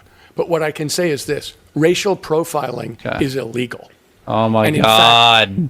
Picking on people based on Oh my God, there was a Hispanic man in the video. Clearly, we have to reiterate that profiling is bad and discrimination is bad. We have to say it over and over and over. Nobody knows unless we say it a million times and never address the actual question that was asked to us. the color of their skin Holy in the fuck. state of California is Come illegal. off it. I have a program for ICE that involves prosecuting. Why are we them talking for about racial ICE now? Profiling, prosecuting them for What the violence fuck? against Californians and the supervisors, studying, investigating their detention centers. Tom, that has nothing to having do with legal the defense question. funds for people who've been kidnapped and put in those detention Tom, centers. come back to the And a Know question. Your Rights PR campaign. Listen, what we're talking about here is whether police officers and the criminal justice system treats people fairly based on the color of their skin. No, Tom, no, that's not what we're talking about. We're talking about Democrat states issuing CDLs to people who can't read road signs, so they go out unintentionally probably, I'd say 99% of the time, unintentionally break the traffic laws because they can't read the fucking road signs. And because of that, they end up plowing their 20-ton vehicles into small sedans, minivans, smaller vehicles, and killing people, smushing them like pancakes, crushing them like bugs. Dead. No longer alive. What the fuck are you talking about, you fucking piece of shit? I will say this. Donald Trump posted against me last week because I said ICE has to obey the law in California. The head of ICE. The question's posted not about against me. ICE. But I'm not going to step back because the truth is, racial profiling is illegal, violence is illegal, and the governor of California needs None to of stand that. up for Californian citizens. The question has nothing to do with any of that. Thank you. Ms. Porter, same question. Do you believe that English No follow-up on that, moderators? Nothing he said had anything to do with the question. No follow-up is crazy. proficiency, language proficiency should be strictly enforced for truck drivers? You have They'll follow up to say, hey, you didn't give us a letter grade for Gavin Newsom's performance on homelessness, but they won't follow up on this question to say, do you want to actually answer the question? Should people who can't read road signs be given CDLs so they can drive semi-trucks at high rates of speed all across the country? They don't want to follow up with that? Fuck you. I would absolutely fight the Trump administration because the job of the California governor is to protect Californians. And right now, that includes protecting them from Donald Trump. Protecting Californians also includes enforcing traffic laws. And we've seen sometimes a need for oversight in California. For example, we have seen that the Department of Motor Vehicles was not enforcing rules around DUIs and drivers who had convictions for that. I am stunned that Mr. Bianco would say to Black and brown Californians and immigrants who are being terrorized and racially profiled that you have to get over racism. It's not something that you get over, it's something that you fight. And if he doesn't understand the importance of that, he has no business representing a state. Do you fight it by fundraising, by telling people, hey, we need this money to fight these organizations, and then using that same exact money to actively fund those organizations and insert people into the organizations to give the illusion that it's a bigger problem than it is? SPLC. With the diversity of California. Jesus Christ. Yep. Another one that these two didn't want to answer the question at all. I think there was another one. Scott and these two didn't want to answer the question. So Tom Steyer, Katie Porter, and Scott Bessent, I think his name is. These three are fucking retarded. So naturally, Tom Steyer and Scott are leading for the Democrats.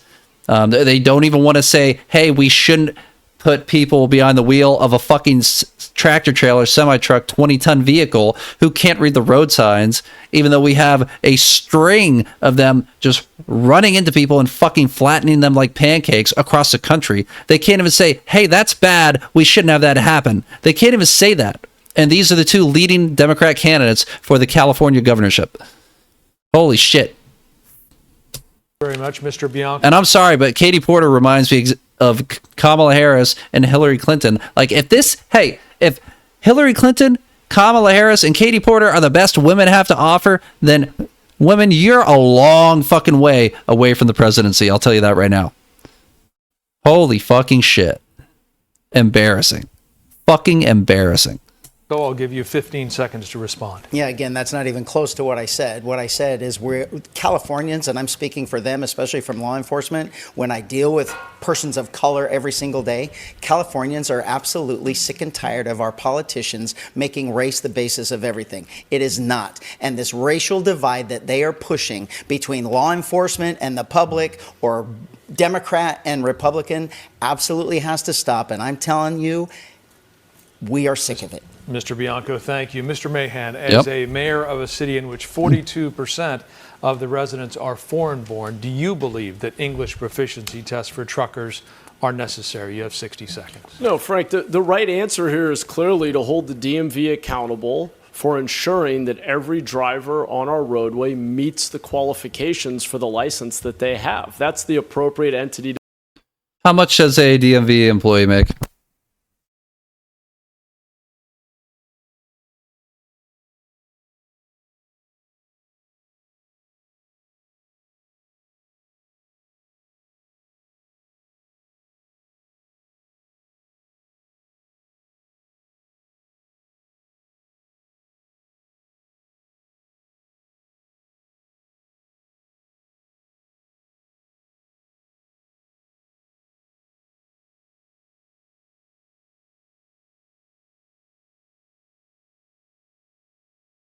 would be.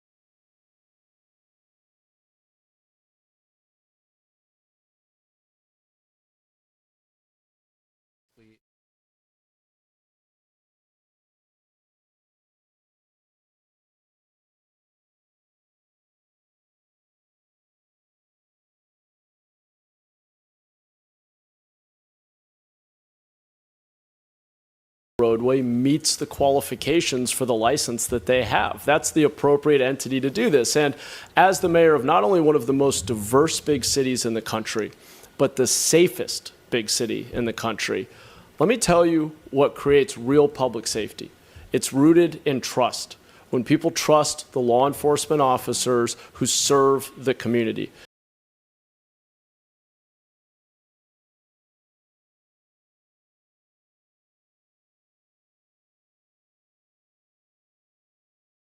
Oh, when he can't.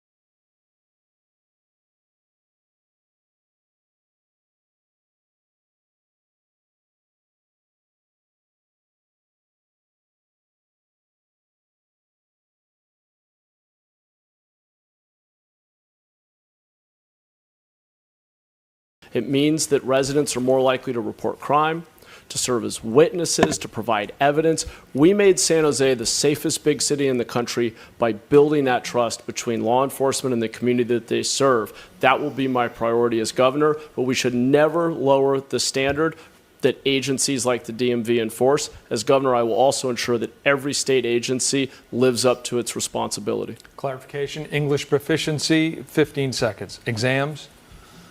The DMV has exams, and it's not about whether or not you speak English. I represent one of the most diverse cities and the safest city. What the DMV is responsible for doing is not testing how good your English is, it's whether or not you're a safe driver who understands the rules. All right, Mr. Mahan, thank you. So he dodged the question. Scott dodged the question. Ice somehow.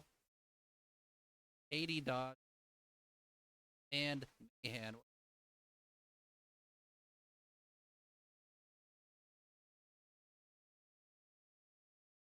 And him over. Back Canada.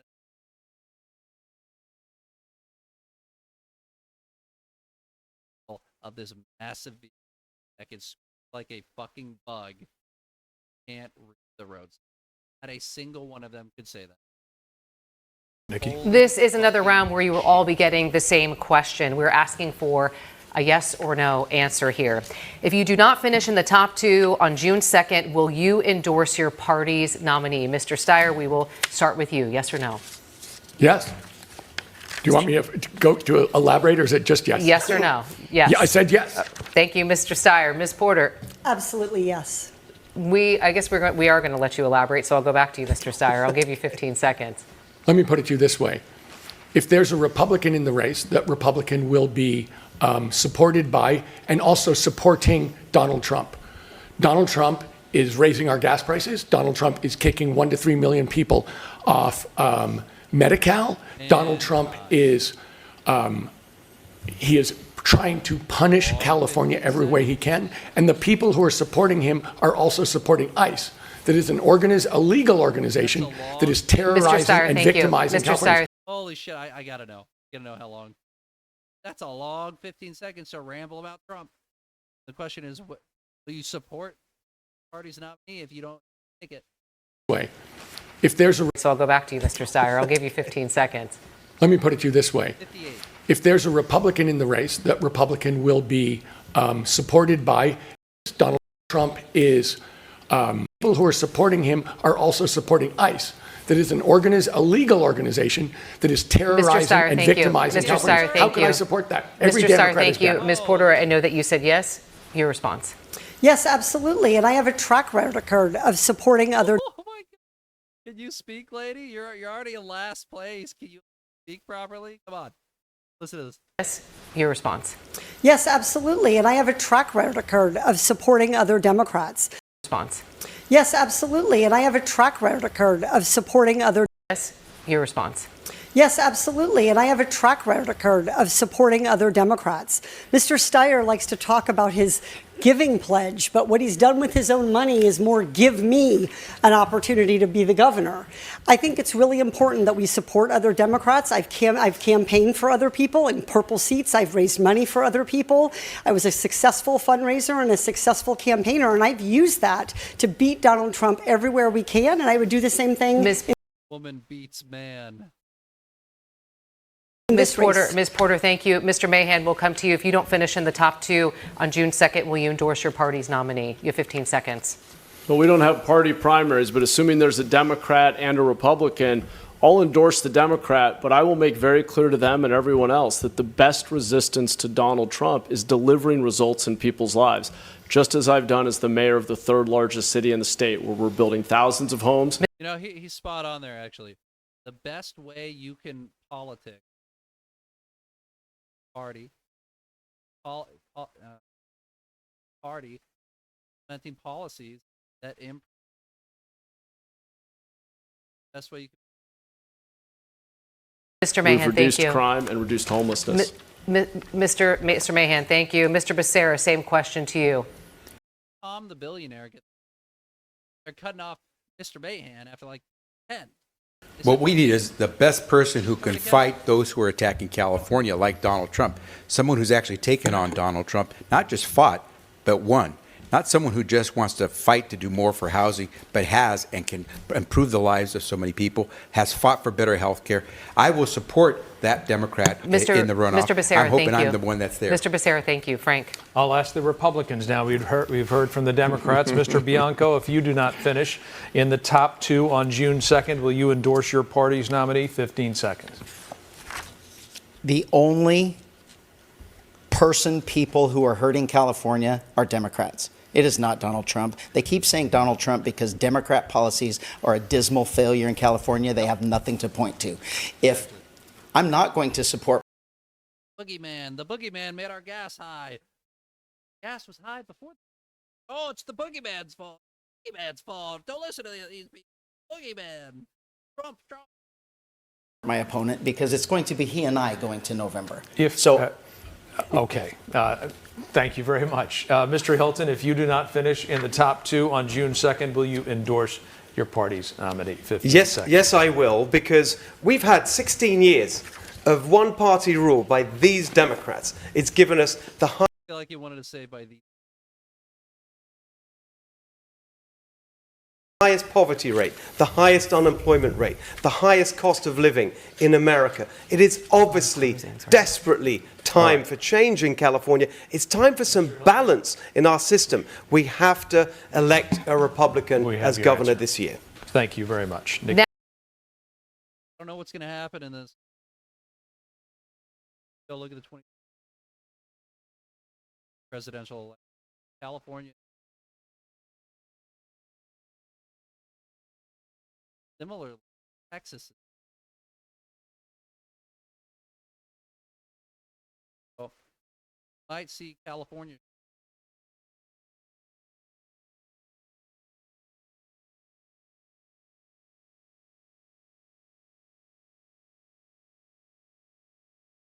Now we are going to go to our closing statements, but that does not mean the debate is over. We will continue to be live on our last half hour of our digital channels and on YouTube. To get there quickly, just scan the... A Republican as... That does not mean... Thank you very much. Now we are going to go to our closing statements, but that does not mean the debate is over. We will continue to be live on our last half hour of our digital channels and on YouTube. To get there quickly, just scan the QR code on your left side of your screen. Mr. Mahan, we will begin with you. Were they on the TV cable? Cut it off? YouTube? What's the close? It's fucking way. Closing statements, you have 30 seconds. Thanks, Nikki.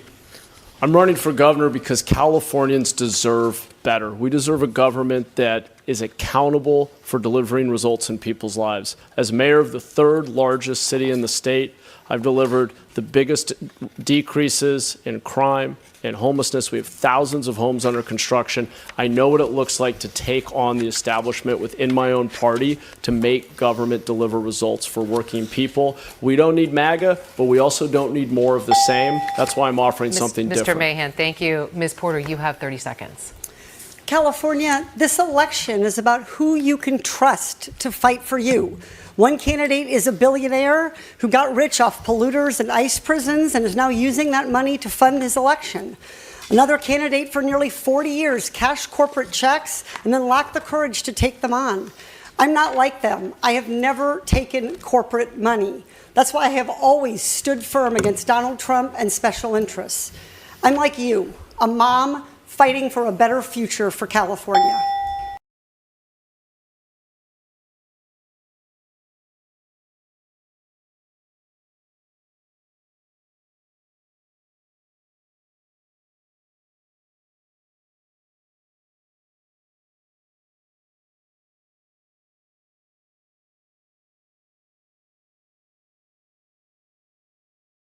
Ms. Porter, thank you. Mr. Becerra, you have 30 seconds.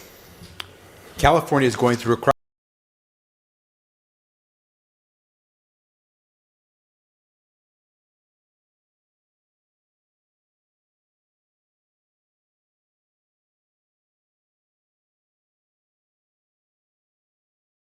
Ms. Porter, thank you. Mr. Becerra, you have 30 seconds. California is going through a crisis, and we need someone who knows how to govern in crisis, not someone who's going to need training wheels the moment they walk into the governor's office. This is a time to have someone who's actually fought those crises, whether it's the man-made crisis coming from Washington, D.C., or whether it's the cost of living crisis that we face here at home.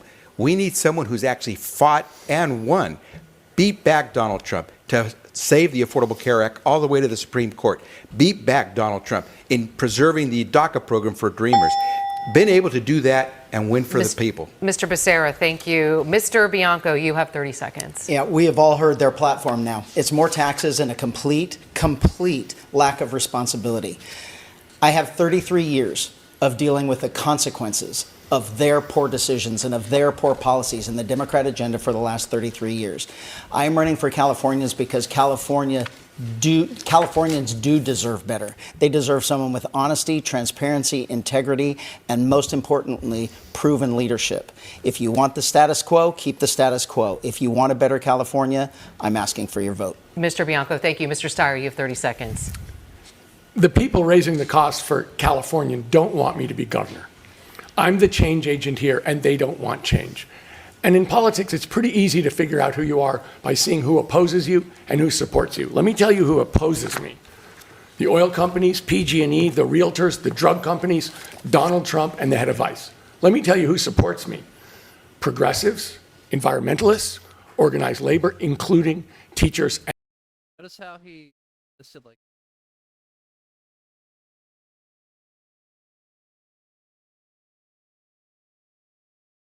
people.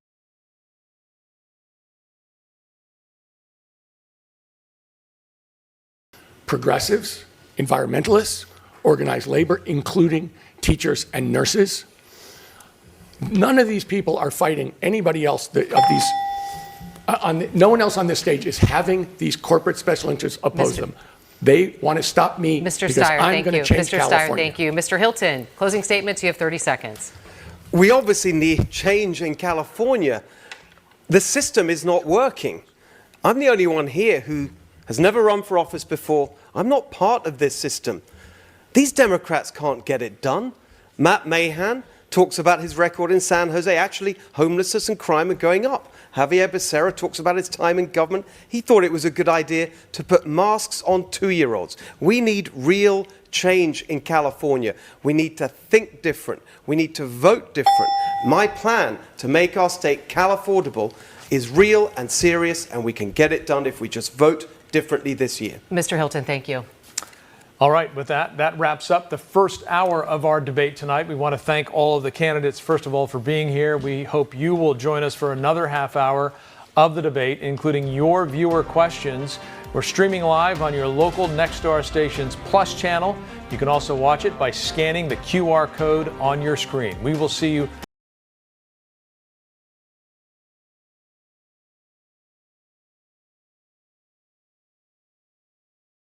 What is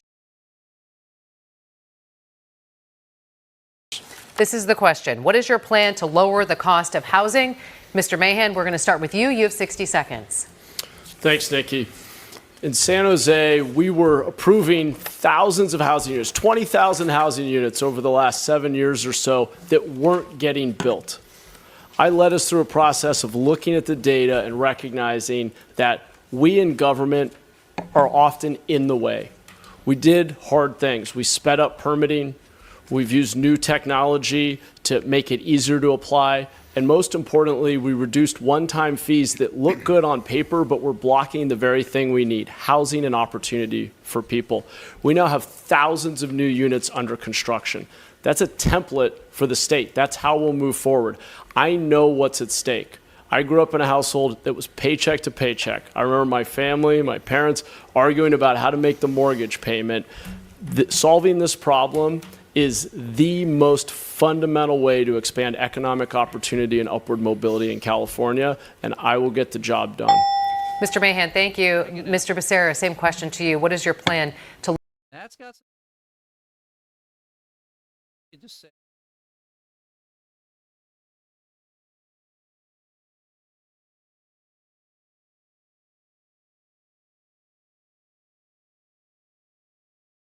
that he might lower the cost of housing? You have 60 seconds. Well, we have to give those who build the homes the incentive to do so. That means streamlining the regulations and the fees that make it impossible to believe that they can. I'm sorry, run that back. You have 60 seconds. Well, we have to give those who build the homes the incentive to do so. That means Get paid to build. Streamlining the regulations and the fees that make it impossible to believe that they can make these projects pencil out. Once we do that, we want to build smart. We want to build in the places where it makes sense. Buy transportation so it's easy to get to and from work. Make it so that we don't have commutes that are hour and a half long. We want to make sure that we help those who want to buy a house get in a house. Most Californians who are renting are essentially paying a monthly mortgage, except it's called rent. I would convert them into homeowners by helping them with their down payment. We have down payment assistance programs where we will expand the opportunity for a renter to become a homeowner. And the next thing I will do is, in the first 100 days, I will make sure that we get all those projects that are essentially shovel ready to go. And there are some 40,000 housing units that are shovel ready. They just need a little kick over the finish line. I would make sure we do that, whether it's the small tranche of money they need or getting rid of some of the licensing requirements they need. Mr. Becerra, thank you. Mr. Bianco. Of getting rid of...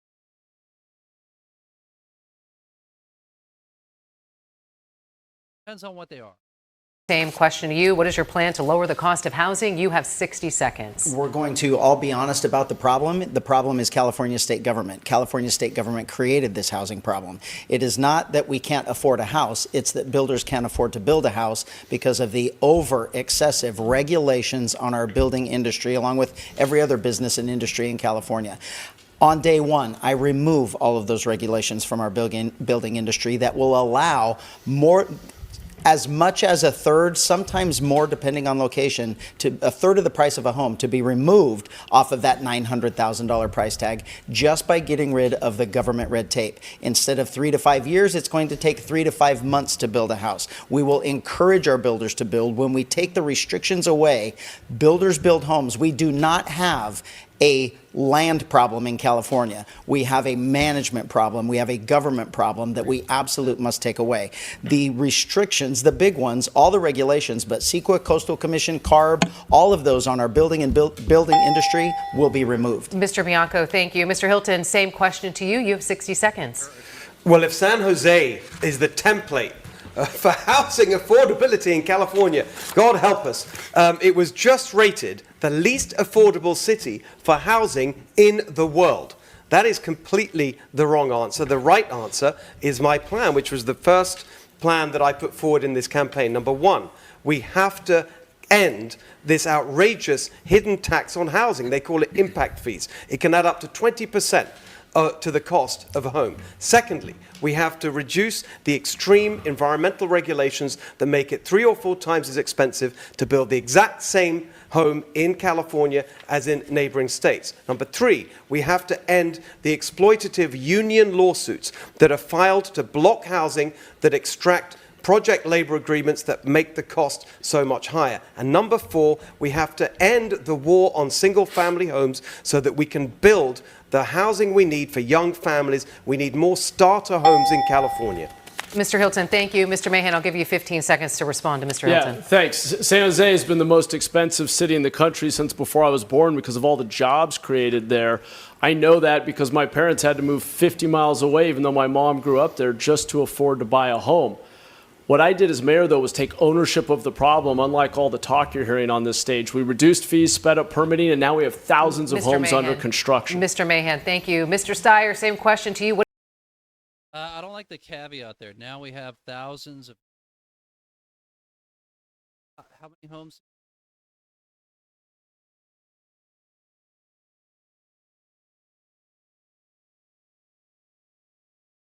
What is your plan to lower the cost of housing? You have 60 seconds. Look, the biggest problem in California is that Californians can't afford to live here, and the number one problem there is housing. And I've seen people who have full-time jobs who are still having to live in their car. But if we're going to solve the housing problem, and I've said we'll build 1 million units, it's not a silver bullet the way some of these people are suggesting. It's silver buckshot. Yes, we have to shorten permitting and make it less expensive. We made a first step on it last year. We'll make more. 2, we have to redo zoning so that we build denser and around public transportation. 3, Not build. I was out there in Los Angeles. The houses are so... Looks like shit. Fucking shit. It looks terrible. I'm closer to get...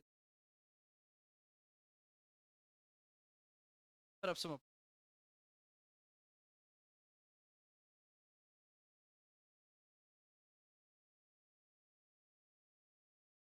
the road. Put...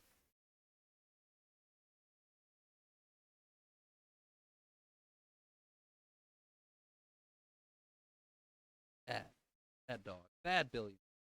Great. I mean, of course, he's a fucking Billy.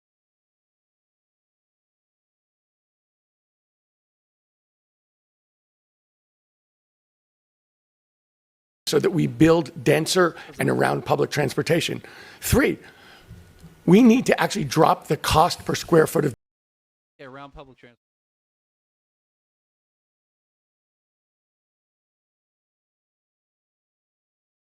Public transportation. 3, we need to actually drop the cost per square foot of building. There are ways to do it. Industrial construction away from site and then putting it together on the site drops the cost per square foot by 1/3. And lastly, one of the biggest reasons it's hard to build houses here is the cities and counties don't want it because they can't afford to take care of the people who are in the houses. I've said on day one, I'll call for a special election to close a corporate tax loophole. That will fund it. That will... What do you mean by the city? What does that mean? Water line?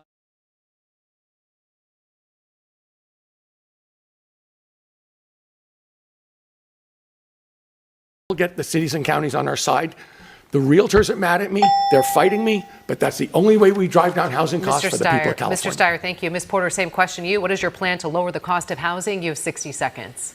Housing is personal to me. I've sat across from thousands of Californians who are facing eviction or foreclosure. When I served the state of California for 3 years under then Attorney General, now former Vice President Kamala Harris, and I held the big banks' feet to the fire for predatory lending.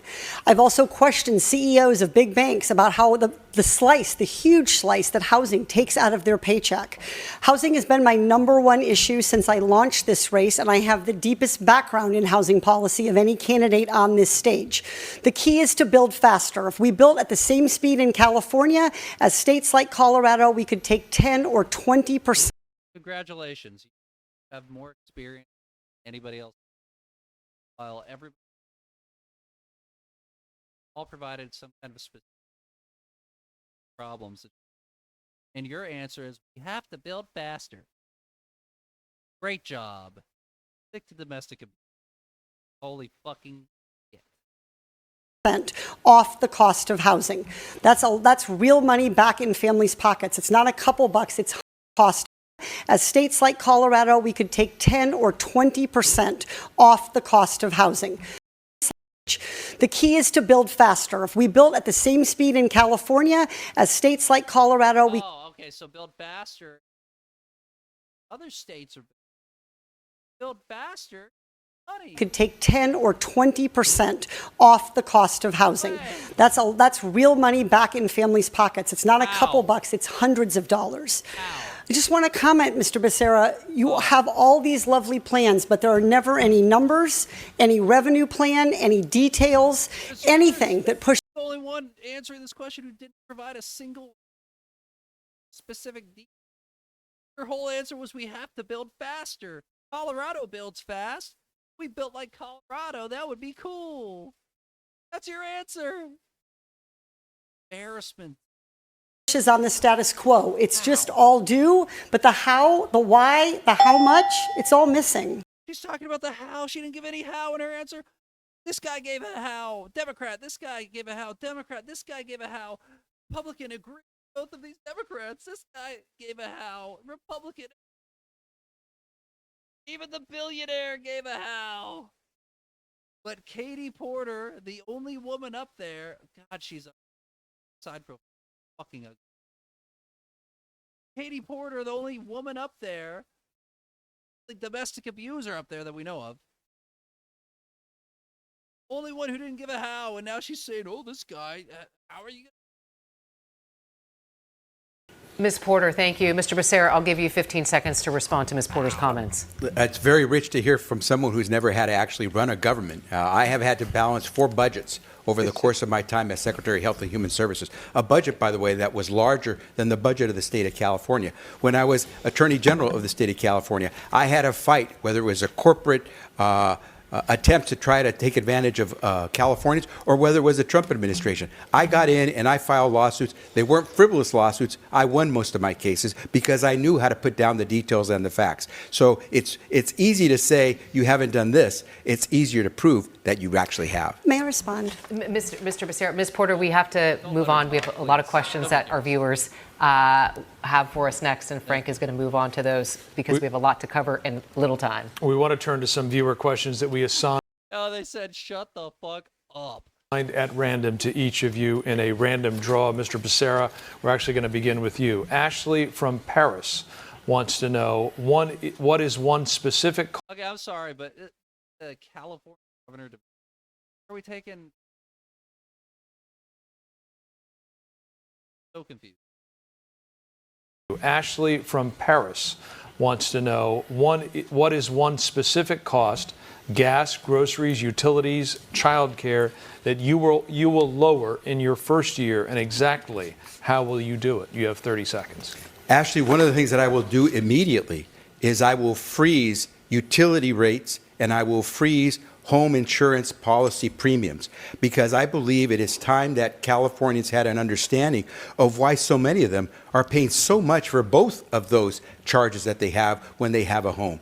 It is time for us to get behind the curtain and understand why these industries are charging Californians so much, and in some cases dropping Californians from their insurance policy without explanation, charging twice as much. It is time for us to freeze those so Californians benefit. Mr. Becerra, thank you. Mr. Bianco, you get the next question. This is Greg from Placerville, who wants to know, what is your position on automatic license plate readers, flock safety systems, and broader issues of mass surveillance? You have 30 seconds.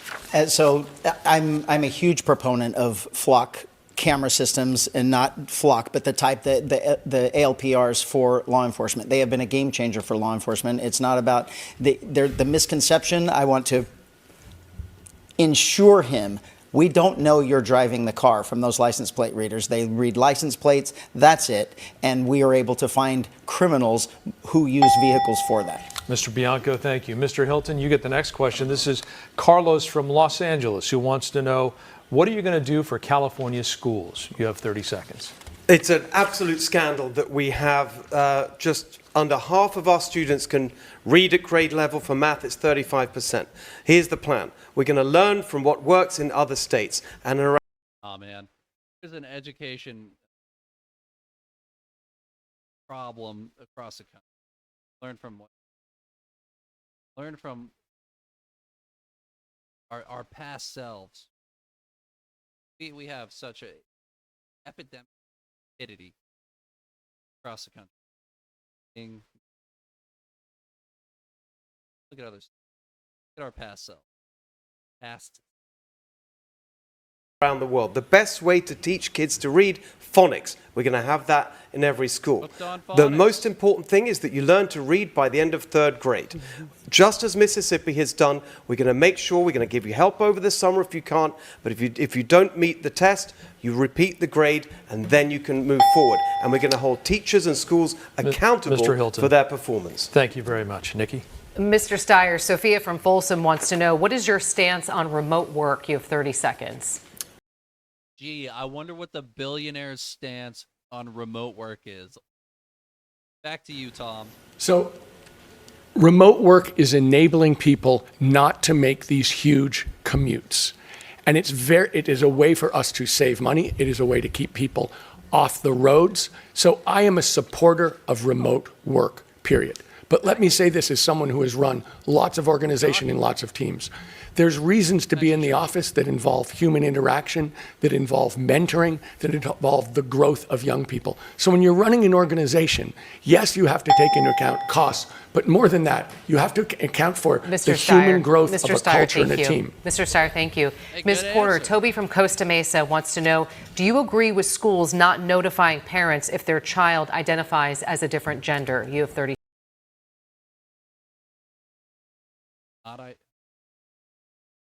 Account costs, but more than that. Ms. Porter, Toby from Costa Mesa wants to know, do you agree with schools not notifying parents if their child identifies as a different gender? You have 30 seconds. Why are you shaking your head? Yeah. It is between a parent and a child when a child chooses to have that conversation. Whoa.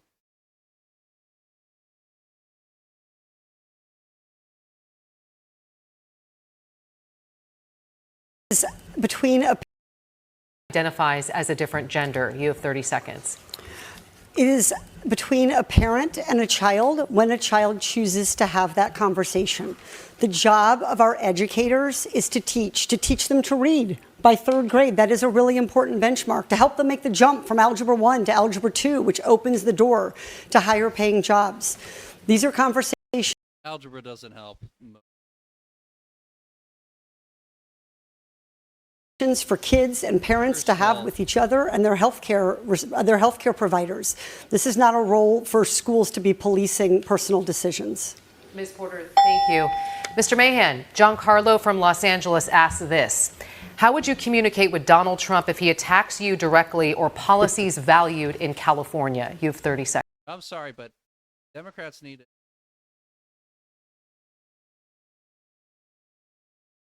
Democrat politicians need to get on. People do not support. If you want to be, if you're an adult, go, chop your dick off, pretend estrogen. Woman, you double mistake.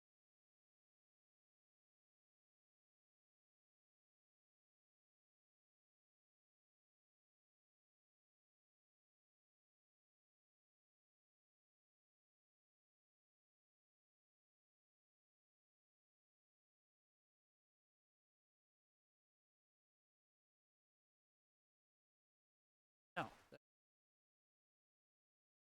That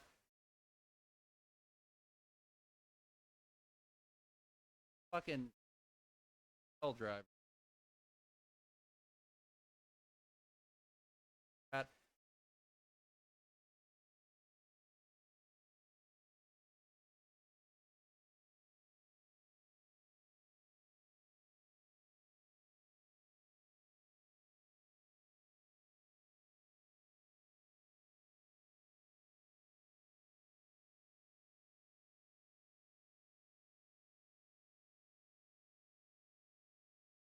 Stop painting children politics. Fucking case of the child one. Fucking holy shit. Donald Trump if he attacks you directly or policies valued in California. Communicate with Mr. Mahan, John Carlo from Los Angeles asks this. How would you communicate with Donald Trump if he attacks you directly or policies valued in California? You have 30 seconds. Well, just as I've done as mayor of San Jose, when the Trump administration threatens California's people, our funding, our values, I'll fight back. We'll use the courts. In San Jose, we've sued this administration over a dozen times. We've funded legal services for our immigrant neighbors. We have used every tool at our disposal. But I will also find ways to invite federal agencies to help us rebuild LA, reduce fire risk. We need a partnership, and we need to find common ground with this administration on certain issues. Mr. Mahan, thank you. Frank. We'd like to move on to our next question. Many Californians cannot get home insurance anymore, or their premiums have skyrocketed. Insurance companies blame wildfire risk and catastrophic losses. Mind you, a lot of these wildfires are set by our. Many have left the state. California's FAIR Plan, a last resort option, is being swamped and is becoming a crisis for the state. Mr. Bianco, this round begins with you. What is your plan to attract private insurance companies back to California? You have 60 seconds. Again, we're going to be honest about the problem. The problem is our California state government, is our California state regulations that are affecting the insurance companies. Various regulations affecting the insurance companies, but particularly, they told us why they were leaving. They told Governor Newsom for 5 years in a row that they were going to leave if he did not change the environmental policies and protections that prevented our fire agencies from creating defensible space around our homes, our cities, and our buildings. They told him they were going to lose cities and they couldn't afford to cover it, so they were going to have to leave. So the answer is remove the regulations, let the fire agencies create that defensible space. We are being absolutely controlled by environmental activism in this state that runs every single regulatory board. And as governor, I will remove that special interest from California state government. Mr. Bianco, thank you for that. Mr. Hilton, what is your plan to attract private insurance companies back to California? You have 60 seconds. We have to be clear about why they left. They left because of Democrat policies and wrong-headed regulation. Now, some of those mistakes have been corrected. The ability for insurance companies to price in future risk, the ability of insurance companies to account for reinsurance costs. But we still have wrong regulation. And this is the three-point plan that I've announced to fix this absolutely massive problem that is crushing so many families across California. Number one, we've got to get people off the FAIR Plan. It was designed for about 100,000 people. Now you've got over 600,000. We've got to work proactively to get those people onto commercial insurance. Number two, we have to stick to the regulatory framework that was in the original proposition that set up the insurance department. 60 days to approve rate changes. Sometimes now it's over a year. And number three, we have to stop these nuisance lawsuits, often filed by private equity from out of state, that are increasing the cost of insurance. All right, Mr. Hilton, thank you. Mr. Steyer, what is your plan to attract private insurance companies back to California? You have 60 seconds. Well, skyrocketing home insurance is one of the huge problems facing California homeowners. And it's a result of catastrophic fires and houses being burnt down, and therefore insurance companies wanting to get paid for that risk. What California needs to do is reduce that risk. We need to reduce the risk of catastrophic fire. What does that look like? On a macro basis, it looks like controlled burns. You want to reduce the risk? You take those arsonists, put them in the town square, you string them up. That will definitely Reducing dry timber. On a micro basis, it means hardening houses, keeping vegetation 5 feet away, and other things. We can reduce the risk of houses burning and catastrophic fire by 90%. The point is going to be, at that point, we need the insurance companies to start writing home insurance based on the reduced risk. And it's the job of the governor to insist that they take into account the reduced risk. Insurance companies are lazy. They like to drive by a house and make a decision. When we're hardening houses and reducing risk by 90%, the governor's job is to make sure that they do the work, that they take it into account, and that housing insurance goes way down. Mr. Steyer, thank you. Nikki? Ms. Porter, what is your plan to attract private insurance companies back to California? You have Back on the fire thing, like, hard to expect insurance companies, fire insurance, have like fire department, don't even have access to water reservoir supposed to be filled with fucking empty wildfire. Terrible policies. Politicians that if I'm a skyrocket, really not the fault of the people. Oh, it's the fault except for them. So, I mean, you guys just got to fix it. Reducing risk by 90%, the insurance goes way down. Mr. Steyer, thank you. Nikki?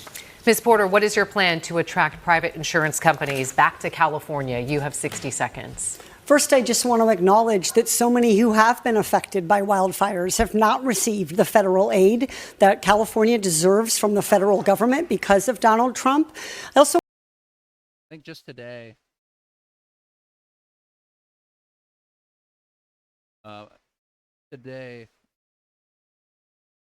Karen Beth,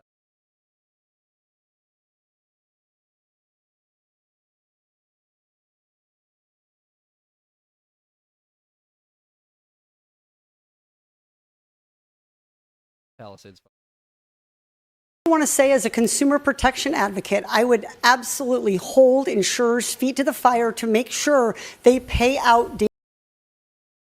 Can't say hold their feet to the fire talking about massive wildfires that killed a bunch of people, burned down thousands of homes, you absolute fucking buffoon. I don't know who let her come to Damages when homes have been burned. Again. The fire to a consumer protection advocate, I would absolutely hold insurers' feet to the fire to make sure they pay out damages. Their feet are held to the fire. That's the reason the premiums are spiking. Because your policies, the policies of your party, creating such an unsafe environment in your state that there's an extremely high risk that thousands of homes are going to burn down every single year. How are you? You have the gall to use that saying. When homes have been burned. I think the solution is to have more insurance companies and more competition, but they're going to do that when we have reduced wildfire risk. We cannot afford to not act to reduce wildfire risk. We all lose. Families who lose their homes more than others when we face these kinds of catastrophic wildfires. So fighting climate change and fighting wildfire risk is ultimately how you reduce the number of people who are forced onto a fair plan that is unstable and not financially sustainable for taxpayers. Ms. Porter, thank you. Mr. May. Question is 55 out of 60. Got her inserts climate change. You don't have water in your fucking water reservoir to fight the fires. That's not climate change, fucking idiot. You got all these assholes talking about, oh, can't discriminate, yada yada. Question is, hey, should we let people who can't read the fucking road that could crush you instant? They're mentally ill. Mentally ill. And same question to you. What is your plan to attract private insurance companies back to California? You have 60 seconds. Well, Nikki, I've walked through the Palisades and Altadena with families who have lost everything, and I've seen firsthand what's broken. As governor, I will take responsibility for ensuring that we better manage our public lands. We have to reduce the fire risk at the edge of our urban areas so we're not putting homeowners at risk. And when you have those catastrophic fires, it pushes up costs for everyone. You got to push tree lines and stuff back a lot. The fucking embers, they can carry. putting homeowners at risk. And when you have those catastrophic fires, it pushes up costs for everyone. We need to bring the private insurance market back, force them to compete with one another on value, allow them to appropriately price risk. And when they play games, as we've heard in some cases, of switching adjusters and dragging out the process of paying out claims, they must be held accountable by the state, and I'll make sure we do that. Mr. Mahan, thank you. Mr. Becerra, what is your plan to attract private insurance companies back to the state of California? You have 60 seconds. I won't be as lenient as some of the responses you've heard. I believe that it's time that we get behind the curtain and find out how these insurance companies are operating, because there are still people in Altadena and Pacific Palisades who have not been paid on their claims from back in January 2025. That is ridiculous. Every month they paid their premiums. Some people had never filed a claim, yet when they finally filed this claim for these wildfires, they still can't get an answer to the question how much they get and when they'll get it. That is not right. We should hold their feet to the fire. I'll make sure.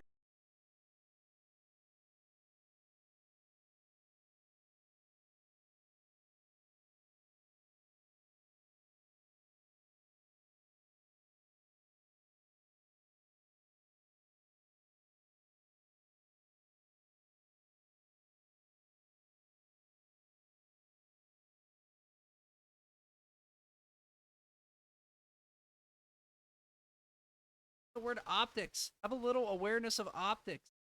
Exercise a little tact. That we take on all the issues of wildfire mitigation. Sure, you have to harden your home. We have to make sure we don't have developers building in high-risk areas. We'll do all those things. But first and foremost, insurers owe those consumers, those people who paid their premiums, responses. They paid their premiums. They are owed a response on their claims. It's ridiculous that people have had to wait more than a year. That is not the way you treat a customer. I mean, of course they've had to wait. Gavin Newsom's out there having companies buy up houses that were burned. People just said, hey, up here, buy the land up, sell it for. Mr. Becerra, thank you. Frank. We're going to move on to our next topic, and that is social media and our children. A California jury found Meta and Google negligent, ordering them to pay damages for designing addictive social media that contributed to mental health issues. Would you support a law that bans social media usage for kids under 16 years of age? This is going to go to each one of you. Mr. Hilton, you will go first. You have 30 seconds. So as the father of 2 teenage children, I know this issue very well. But actually, it's an issue that I've been thinking about and advocating on for many, many years. 11 years ago, in my book, More Human, 2015, that was published, I made the argument that it's not just the apps, it's not just the platforms, it's the screens themselves, and that we should set a social norm that children under 16 should not have a smartphone. That is my position now. I think that See, the problem with that is, like, I think I got my first phone when I was like 12, something like that.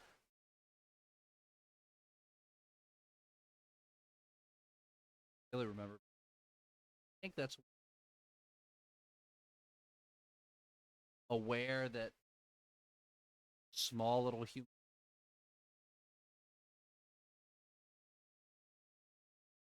emergency call for help.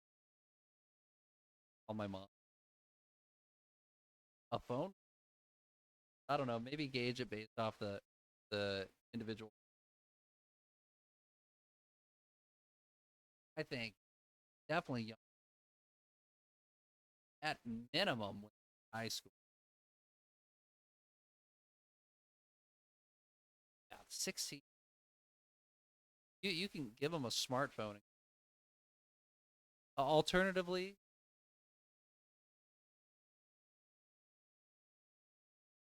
every parent in their heart knows that it's wrong. Kids do not need smartphones, and we shouldn't allow it. So just to clarify, though, on the social media side, yes or no, banning it for kids under 16? I think it misses the point, honestly. I think that we've got to get to the heart of the problem, and that's the devices and the screens. All right, Mr. Hilton, thank you. Mr. Steyer, would you support a law that bans social media usage for kids under 16 years of age? You have 30 seconds. Yes, I would. I've said that publicly. I think it's been clear for a long time that young people have significant mental health issues as a result of social media. And we have counted on the companies to police themselves, and that has definitely failed. And let me say that as AI is here, artificial intelligence, that is something else which very much threatens the safety and health of our children. And it's going to be, that is something which absolutely threatens them. And young people are addicted to their artificial intelligent friends more than their real friends. And so we are going to have to regulate these companies and have the courage to do it. Mr. Steyer, thank you. Ms. Porter, would you support a law that bans social media usage for kids under 16? You have 30 seconds. Yeah, as a mom of 3 teenagers, I will say that every kid is different. I'm sorry, did she happen with the word ever? As a mom of 3 teenagers, I will say that every kid is different. She turned Irish for that word? Mom of 3 kids. He would say that every kid is different. 30 seconds. Yeah, as a mom of 3 teenagers, I will say that every kid is different. I definitely have a kid. I won't name him here. I definitely have a kid. That every kid is different. I definitely have a kid, I won't name him here, who's doing a good job with moderating social media, using it occasionally and in ways that have been helpful. I have another kid who's constantly told to put her device down, and when needed, I take it away. I do think we need to hold companies accountable when their products produce harm. If they're producing addiction, if they're failing to moderate inappropriate conduct, then we absolutely should hold them accountable. But those problems affect both kids particularly, but also adults. And just to clarify, and forgive me if I missed it, but hold accountable or ban the usage for kids under 16? I would not ban under 16. I might consider a different ban, but I also want to recognize that as a parent, it's an opportunity for families to make choices and have conversations about technology that these kids will see their whole lives. Ms. Porter, thank you. Mr. Mahan, would you support a law that bans social media usage for kids under 16 years of age? You have 30 seconds. What I would do is require parental consent for children under 16 to be able to use social media. I would also ban cell phone use during the academic day in public schools all the way through high school. I think it's destructive to give kids products that their brains aren't fully developed and able to use safely. And so I would put those restrictions in place. I think parents should have ultimate control in this situation. My wife and I are raising 2 little kids. They're 8 and 6 years old. We limit screen time. Mr. Mahan, same clarification. You say require parental consent. Are you yes or no on banning it under the age of 16? The reason I would require parental consent under 16 is that there are lots of educational tools that may have social components that might connect students. There could be applications that make sense, but parents should have control over those decisions. Right. Mr. Mahan, thank you. Mr. Becerra, would you support a law that bans social media usage for kids under 16? 30 seconds. Addiction is dangerous. Yes, I would absolutely work with legislators to make sure we can enact such a law. Kids have died as a result of their use of social I mean, dude, just saw a 17-year-old high school die, large heart, because she would drink like, what was it, like 7 this energy drink every single day. So bad that it was to the point where she structured her prom proposal, something like that. Energy drink, it was themed around it. Urged her heart and she died. Want us to ban energy drinks now because allowed their kid to drink 7 of.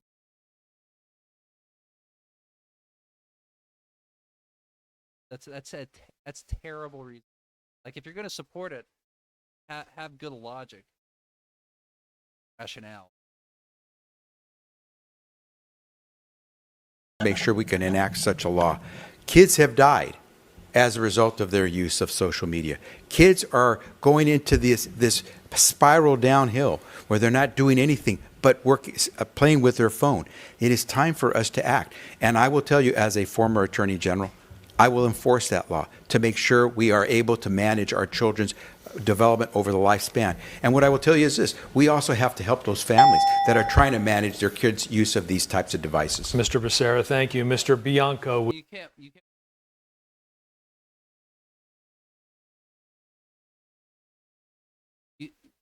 There's no way government, state,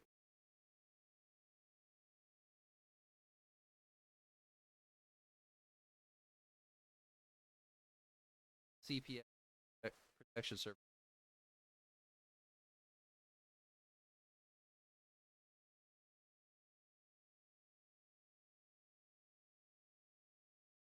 Would you support a law that bans social media usage for kids under 16? You have 30 seconds. No, that's up to their parents. I think it's interesting that drugs create mental illness too, and yet California Democrats have made drugs legal in California. But now we're going to ban social media because it creates a mental health issue for kids under 16. We know it creates mental health issues for adults. Social media is not a good thing for us to be spending 12 hours a day on, but it is up to parents what they want to do with their kids. It's not up to the government to tell them what their kids are going to do. And I agree, there are far too many educational benefits to these platforms. Walking a fine line by saying, think of others. And I agree, there are far too many educational benefits to these platforms than there are dangers, but it's up to parents. All right. I don't see the educational benefits of social media. Two of them have said this. What the fuck is the educational benefit of Facebook, Twitter, of Instagram, Snapchat, whatever? Take your pick. There is none. I mean, if you specifically tailor their timeline, science channels, that perhaps, but then you have to stay on top of it all the time. The political bullshit so rampant. A lot of music, wildly inappropriate kids, all kinds of shit, all kinds of racist shit, especially into so much shit. You would have to put extremely severe, strict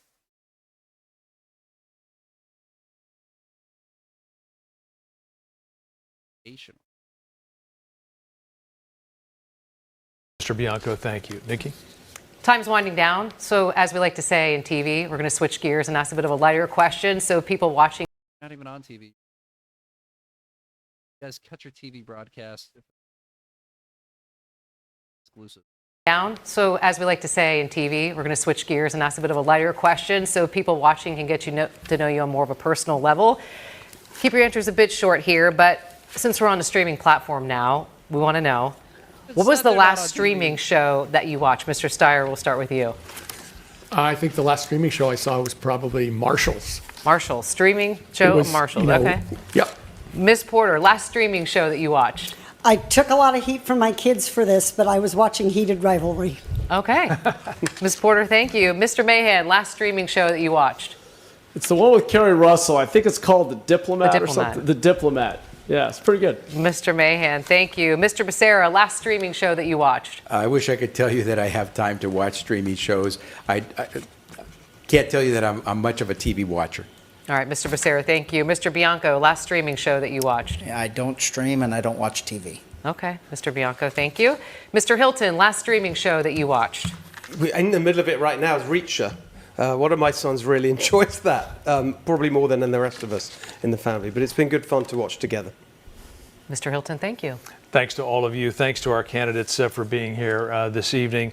And we want to say that, oh, I'm sorry, did we not Yes. ask someone? Yes. No. Okay, we're ready Everybody to go. got their answer I in. thought we missed someone. We want to make sure we know what you're streaming. That wraps up our debate for tonight. We want to invite you to stay tuned for the spin room that's happening right here in the studio live after the break. So stay tuned for that. And we want to remind everyone at home, ballots for the California primary election, they start going out very. Okay, Katie Porter, she's toast. On video doing all these heinous domestic. That said, from a position of a Democrat, I think okay, not great. I think even without all the scandals around her, Tom Steyer, I will say, I was surprised by a number of his answers and a couple big fumbles. Talking about for like 5 of the seconds on the question about drivers has literally nothing. Law enforcement. That was a lot of questions. I was surprised. I think he could potentially move his up on that.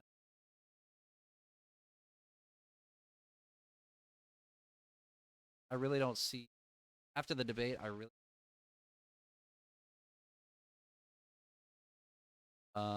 really think Matt I think Matt Mahan over here. I think by far and away. Well, actually, Matt and Scott. What was Scott's last name? That Sarah. Oh, Xavier. I think Xavier Becerra. I think these two, based on the debate, they're by far. Tom's not far behind. Touch on a couple things. Status. They didn't address. But all 4 of the Democrats. Certain questions. I think the Republican candidates, and I feel like this is pretty much across the board the last couple of years. All 4 of the Democrat candidates, based on one of the questions they deflected, didn't answer. Both the Republican candidates pressed question specific ways. Solve the problem. Don't think. I really think the fact that shorts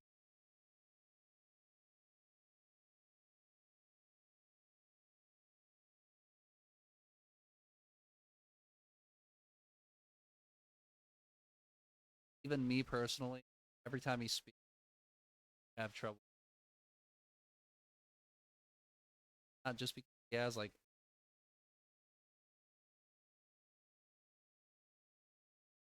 plenty of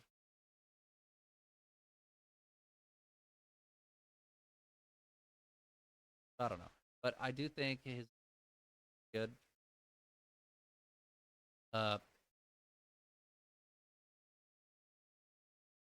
Off on its own.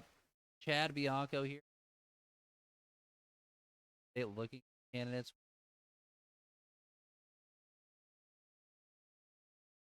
I said he looked like the candidate. I think after the debate, I think he had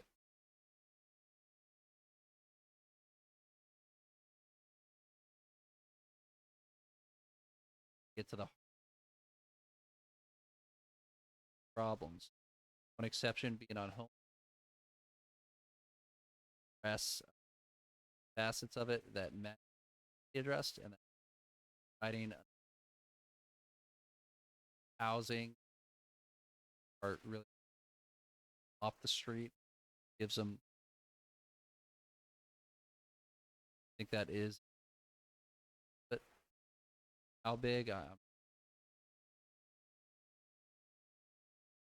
I really think Chad Bianco and some official capacity.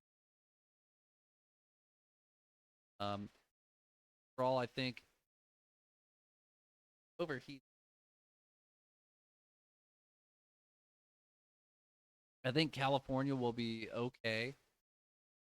Hands of Matt, Scott, Chad, maybe Steve. To an extent, even Tom. I think as long as Katie Porter doesn't win, which she won't, polling dead last right now. Steve's really has no chance to win. I think really with any five, California will be way than it is. Really hope Gavin Newsom for president and that way he ends. I'd hope it. If anyone stayed.